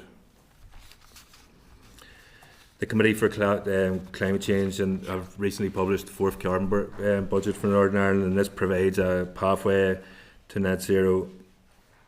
And I suppose any transport decarbonisation plan produced by the department is going to have to take account of this pathway going forward. The pathway is, as maybe you might expect, it's going to require a significant uptake of electric vehicles. The Committee for Climate Change suggests 78% of cars and 77% of vans will be electric by 2040. A transition to zero emission HGVs, significant modal shift, and improvements in conventional vehicles that are already on the roads. In order to achieve these targets, the Committee for Climate Change have emphasised the need for massive investment moving forward in all of these key areas. So looking at some of the key challenges, these targets are not going to be easily achieved. Obviously, it's fine to say massive modal shifts required, but over 20 years, sustainable transport policy in Northern Ireland modal shift hasn't been achieved to any great degree. Northern Ireland remains a highly car-dependent society, and looking at public transport, passenger numbers have really failed to recover from the pandemic, and although the most recent figures suggest that is beginning to tip, it remains to see how this bears out in the long run. Similarly, BEV uptake here, battery electric vehicle uptake, lags behind the UK, with only 2% of the car fleet currently fully electric, and there are obviously a lot of issues still around cost of vehicles, which is with parity going to be achieved soon, according to the literature anyway. Uncertainty around the technology, and of course then the issue of access to charging places in our public charging infrastructure in Northern Ireland, which lags way behind the rest of the UK, as you can see in the map on that slide 7, I believe. So just moving on now to look at some of the policy approaches around that I've observed in the different plans. It goes into a lot more detail in the paper, but I'm just going to provide a brief overview of it here. Obviously, there are similarities across all the jurisdictions, apart from really from the sort of detail on specific interventions and the funding allocations. The sustainable travel hierarchy, that you can see in the slide, provides the basis for all the transport policies across the region. It's really based around reducing the number of trips when trips are made using sustainable modes, and when car trips are totally essential, then it'll be done in they'll be electric vehicles. There are some specific plans across the regions. For example, Scotland and Wales have a plan to reduce car travel by 10%, and Ireland has a plan to reduce car travel by 20% by 2035. There are also specific targets on increasing modal share, or increasing modal shift, and increasing the uptake of battery electric vehicles, which the paper goes into in a wee bit more detail than I am here. One of the key policy areas in all the regions is looking at demand management policies. Really, these are potentially very difficult and unpopular policies that might need to be implemented to reduce car usage. Demand management plans are being prepared by the Welsh, Scottish, and Irish governments. These will look at interventions such as congestion charges, road user charges, car parking, increased car parking charges, or workplace car parking levies. Type of things that'll basically make people think twice, I guess, whether or not they should take a car or whether they should use alternative modes. There are positives with demand management measures. Obviously, they can achieve, encourage people to shift modes. They can also generate revenue for authorities, transport authorities that can be ring-fenced used in other transport investment. But these type of policies only really work when there are really good alternatives. You can't make it harder to drive, but then not offer viable alternatives such as a strong public transport system and active travel routes as well. Already the Department for Infrastructure is planning for the future transport time for change did hint towards that demand management practices or demand management strategies would be employed, but it didn't go into any detail to what extent these would be looked at. So just to sum up, really, the blueprint for any future transport decarbonisation plan is there: reduce the trips, shift to public transport, and if you must drive, use an e-car. That's universal across all transport planning authorities, as the aim to achieve net zero. But what the plan needs to set out is how will the DFA reduce travel while supporting economic growth. Normally these two things going together. The more the economy grows, the more people want to travel, but it's obviously something they're looking to limit. How will the DFA deliver modal shift? They've made little progress in this regard in the last 20 years, so how we're going to see this massive jump in the next 20 years, and how much is this going to cost, and ultimately who's going to pay? We need to really understand, will transport demand management policies be employed, and what will these look like? Will there be like a congestion zone in Belfast, road user charges for the wider population, a universal increase in parking charges across the region? Just some of the options, but will all need to be considered by the committee going forward. And that's the end of the presentation. Thank you, Des. As always, a very informative research paper, and thank you for that, because it is something that's obviously on everybody's mind. I just wanted to check, you see, in terms of domestic transport, and then if anybody wants to indicate if they've any questions, but you see domestic transport, what does that actually mean? Is that's your car, your bus, that's everything, is it? It's just just transportation, is it? Is that what that means? Yeah, it's just land-based transport in Northern Ireland context. So we aviation and shipping emissions don't count towards Northern Ireland's overall targets, whereas in GB they would. Okay. So basically the transport emissions are based on land-based rail and road. Okay. And you said there port. Sorry, did I pick that up wrong? Did you say it's calculated in? And no, it's not calculated in the Northern Ireland emissions, where it would be in Wales, Scotland, and England. Okay. And is there a reason why it's not? Do you know why it's not here? I don't know the exact reason, and I think it has to. I do know like I suppose aviation and shipping are reserved matters, but then it will have to figure in the final emissions in the UK carbon budget, but it hasn't been factored into the Northern Ireland carbon budgets. I don't know. I'll have to maybe get clarity on that there and get back to you if that's okay, Chair. No, that's okay.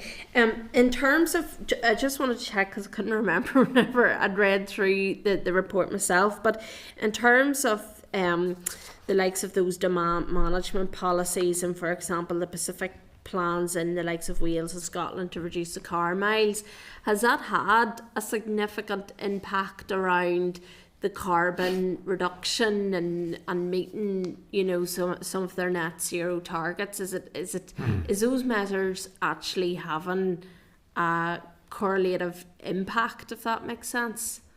I think it's really too early to tell. The policies are quite recent, and they're only really starting to bring in the supporting measures to make those policies a reality.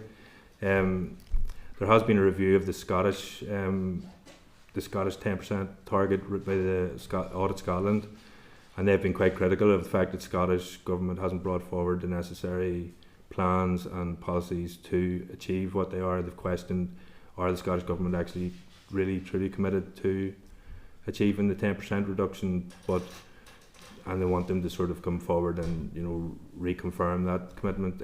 But at the minute, no, there's not any real measurable indicator of how successful those policies are at the minute. Yeah.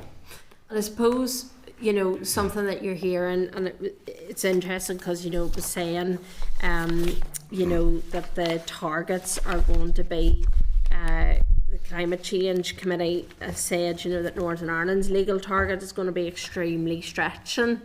And I suppose maybe that's something that's come out from other jurisdictions as well, is that, you know, the targets and actually getting, I suppose, the infrastructure to support that, getting the plans in place to support all of that is something that is actually key when you're setting the targets. It's good to have the basis of how you're going to actually do that first.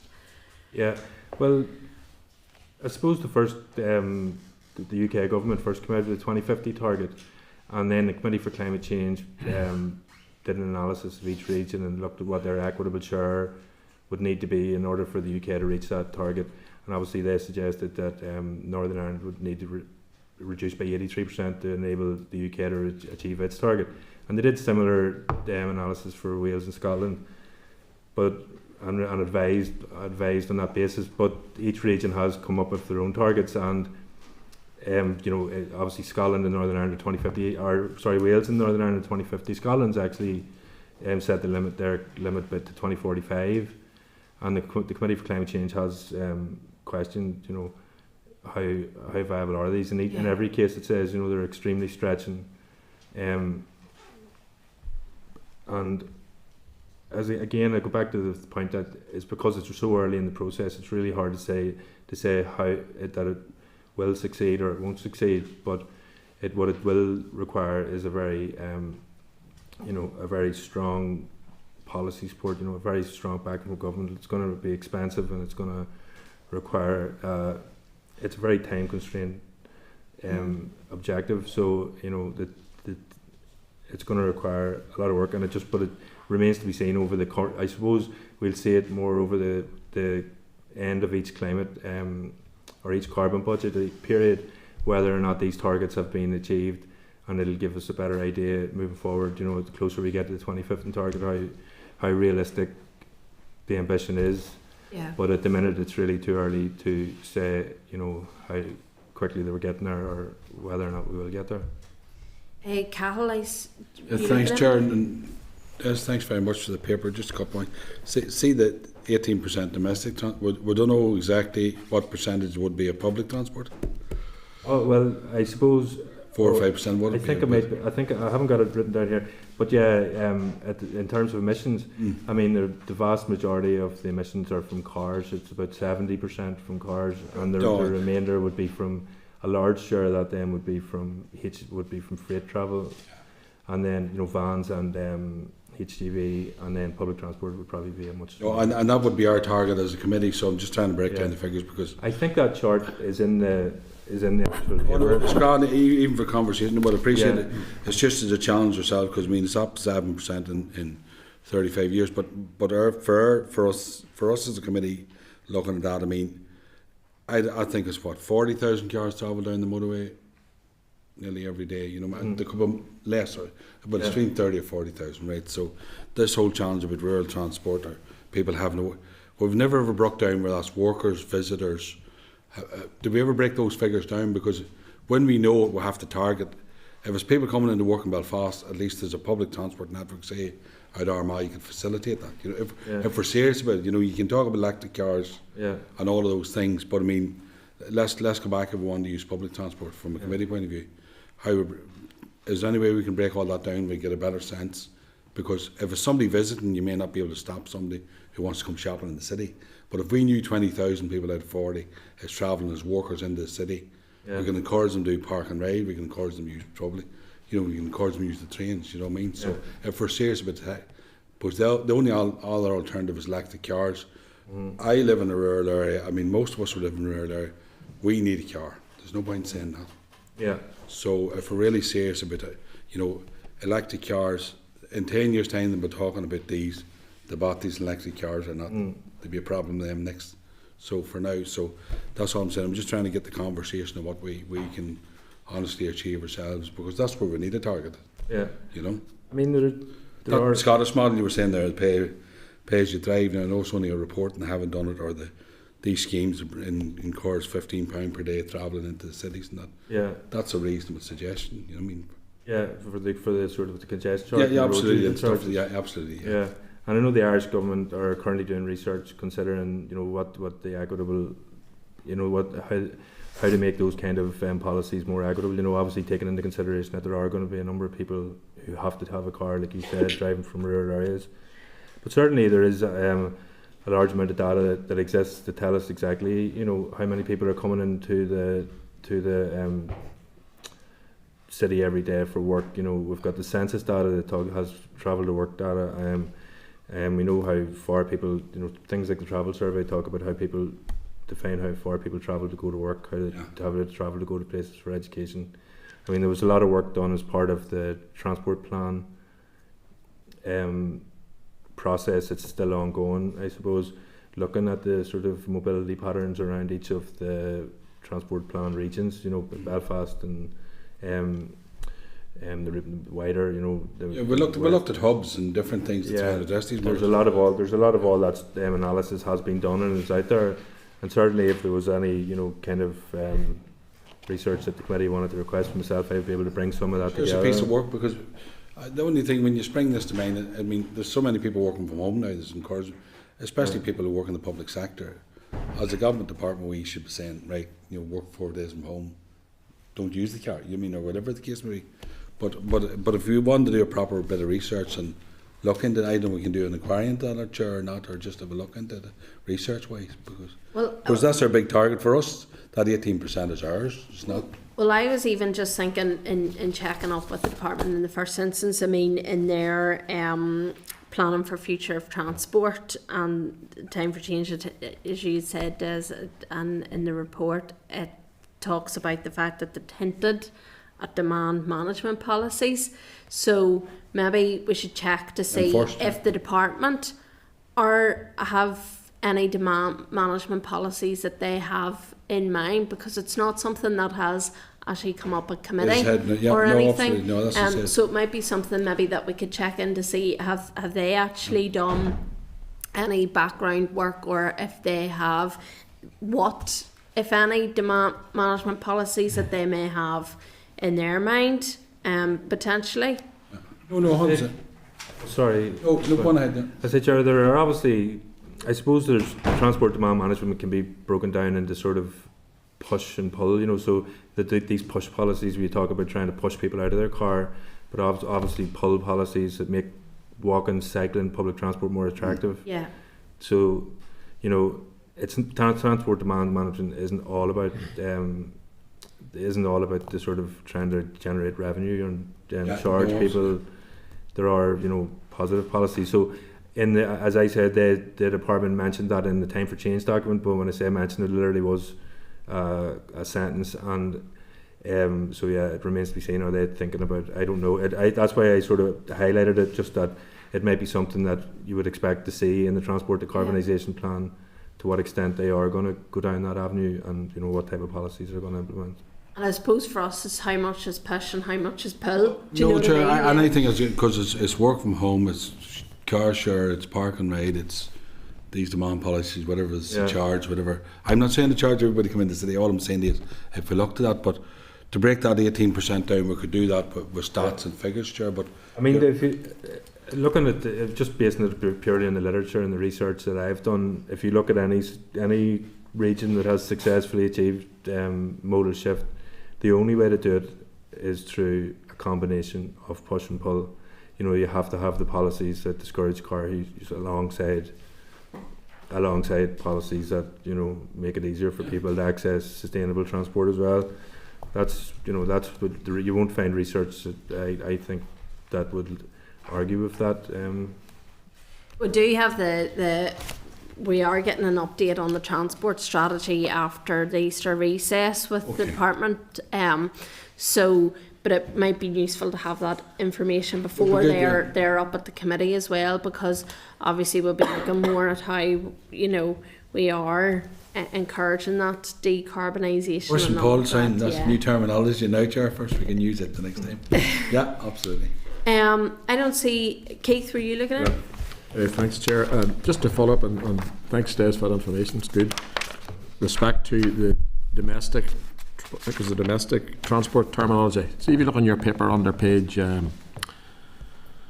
21, there's a little circle with share of greenhouse gas emissions by mode in Scotland. There's obviously a shipping and planes and that. Were they fit to use that and we are not? Yeah, exactly. Yeah. So I actually responded to the Chair on that point. I'm going to have to clarify why it's used in GB. So England, Scotland, and Wales as part of their carbon budgets factor in aviation and shipping. So shipping and planes here can't be taken into account. I suppose there might be that one of the reasons might be that we have such low levels of domestic air travel. I don't know if you can get a flight from Belfast to Derry, London, Derry. I'm not sure what. It'd be good to understand. I'm not putting in the spot nowadays. To understand, I don't know if that's a plane, a private jet, or a plane load of plebs going on their 1 year holidays. That's you, Keith. That's coming out in Jan on a Friday night. And I'm being a pleb as well. So the point is, you know, it's just, I know, I appreciate I'm not putting you on the spot now, but good to understand how that's worked out there. So, you know, if a plane leaving Glasgow going as X, how do they calculate that? You know what I mean? And like, think of all the transatlantic over the top of us. How do they calculate it? You know. Yeah, as I said, I have already written down to seek clarification on that, and we'll come back to the. No, shipping and air travel's not a big thing in Northern Ireland broadly, but the only thing that I could think of off the top of my head is that Scotland has a lot of internal flights, obviously from the major cities to the islands and stuff like that. You know, much smaller planes. The shipping's 20%. It's a fair big chunk. Yeah. You know, the shipping is now. You know. But I'm not putting you in the spot with figures, but just sit there and understand how that plane and boat thing works, you know, based on here. Yeah. That's okay. Yeah. Clarify that. No, it's a fair point, you know, because there's planes and stuff that go over us, and how do you control that? But you can do something about cars, but it's difficult to, you know, take people out of the sky. It's a difficult one. Yeah. Des, if you could clarify some of those wee points for us, if that's okay, just to let us know, that would be perfect. Thank you. I know. I do recall reading about it in whenever they mentioned that you know the Northern Ireland doesn't count it where there are other regions do, but I wouldn't want to sit here and try and pretend like a bluff and answer. Somebody's taken those plane flights to use it. Still at a zero broadly, but somebody's using that. Ultimately, that data will have to be accounted, or have to be accounted for in the overall UK net zero target, but it isn't currently accounted for in Northern Ireland's net zero target. That's the situation. I'm just not 100% sure on why it is, but I will clarify that. Super. I think that's everybody. Thank you, Des. Thanks. We do appreciate it, and it helps inform ourselves as well. No problem. So thank you for your time today. We really do appreciate it. Okay, thanks. And just because I'm actually currently writing a paper on demand management measures. Looking at the social and looking at the social impacts of it as well. So if there's any questions that any members have on it, before I finish the paper, I suppose, if you want to go through the chair or go through the clerk's eye, Super. And forward them on to me, Perfect. I can. That'll be good, because if we get some more detail from the department on what they may or may not be considering around demand management policies, potentially that's something that we can feed in as well, and it'd be useful actually to see that report as well, because demand management policies will probably come more to the fore, I would say, in some of this, so that would be great. Thank you, Des. Okay, no problem. Thank you. Thank you. Okay, members, we've a few more things to get through, so if you don't mind, I'm just going to rattle through, if that's okay. You're content that we do write to the department just to check up on the demand management policies? Great, yeah, thank you. Okay, item 10 is SR 2025-49. It's Planning Fees Amendment Regulations, Northern Ireland 2025. So from pages 345 to 354, documents in relation to the statutory rule, you'll see there. At page 355, you'll see the Examiner Statutory Rules 35th report. The rule is subject to negative resolutions, so I just want to inform members that the purpose of the rule is to amend the Planning Fees Regulation Northern Ireland 2015, which prescribes the fee payable in respect of applications made under the Planning Act Northern Ireland 2011. The general effect of the regulations will be to increase fees by approximately 2.1%. The rule was made on the 11th of March, came into operation on the 1st of April 2025. So just want to inform members that the committee considered the proposal for the statutory rule at its meeting on the 5th of March 2024 and was content. The Examiner of Statutory Rules has reported on the rule and has no comment to make. Are members content with the statutory rule? Okay, thank you. So the motion is that the Committee for Infrastructure has considered SR 2025-49, the Planning Fees Amendment Regulations Northern Ireland 2025, and has no objection to the rule. Okay, item 11 is subordinate legislation. SR is not subject to assembly procedure, so I advise members that there is one statutory rule that is not subject to assembly proceedings and is not required to be laid. This is at page 368 of the meeting pack, and is SR 2025-65, the Road Races Circuit of Ireland Rally Order, Northern Ireland 2025. I remind members that the committee noted the proposal for the statutory rule at its meeting on the 26th of March 2025. So are members content to note the statutory rule? Yeah. Okay, thank you. Item 12 is subordinate legislation. SL1 is not subject to assembly procedure. I advise members that there is one proposal for a statutory rule that is not subject to assembly proceedings and is not required to be laid. This can be found at page 378 of the meeting pack and is the SL1, the Road Races Spa Mount Hill Climb Order, Northern Ireland 2025. Have any members any issues that they want to raise in the proposal? No? Okay, so are members content with the proposal for the statutory rule? Content? Yeah. Okay, thank you. Item 13 is the Forward Work Programme. At page 381, you'll see the draft Forward Work Programme. So I'm just seeking agreement that we proceed with the evidence sessions as set out in the draft Forward Work Programme and to reflect any decisions taken today. Okay, thank you. Item 14 is any other business, so I just want to ask, has any members has any other items of business that they want to raise? No? Okay. So item 15 is date, time and location of the next meeting. The next meeting will take place at 10 a.m. on Wednesday the 9th of April 2025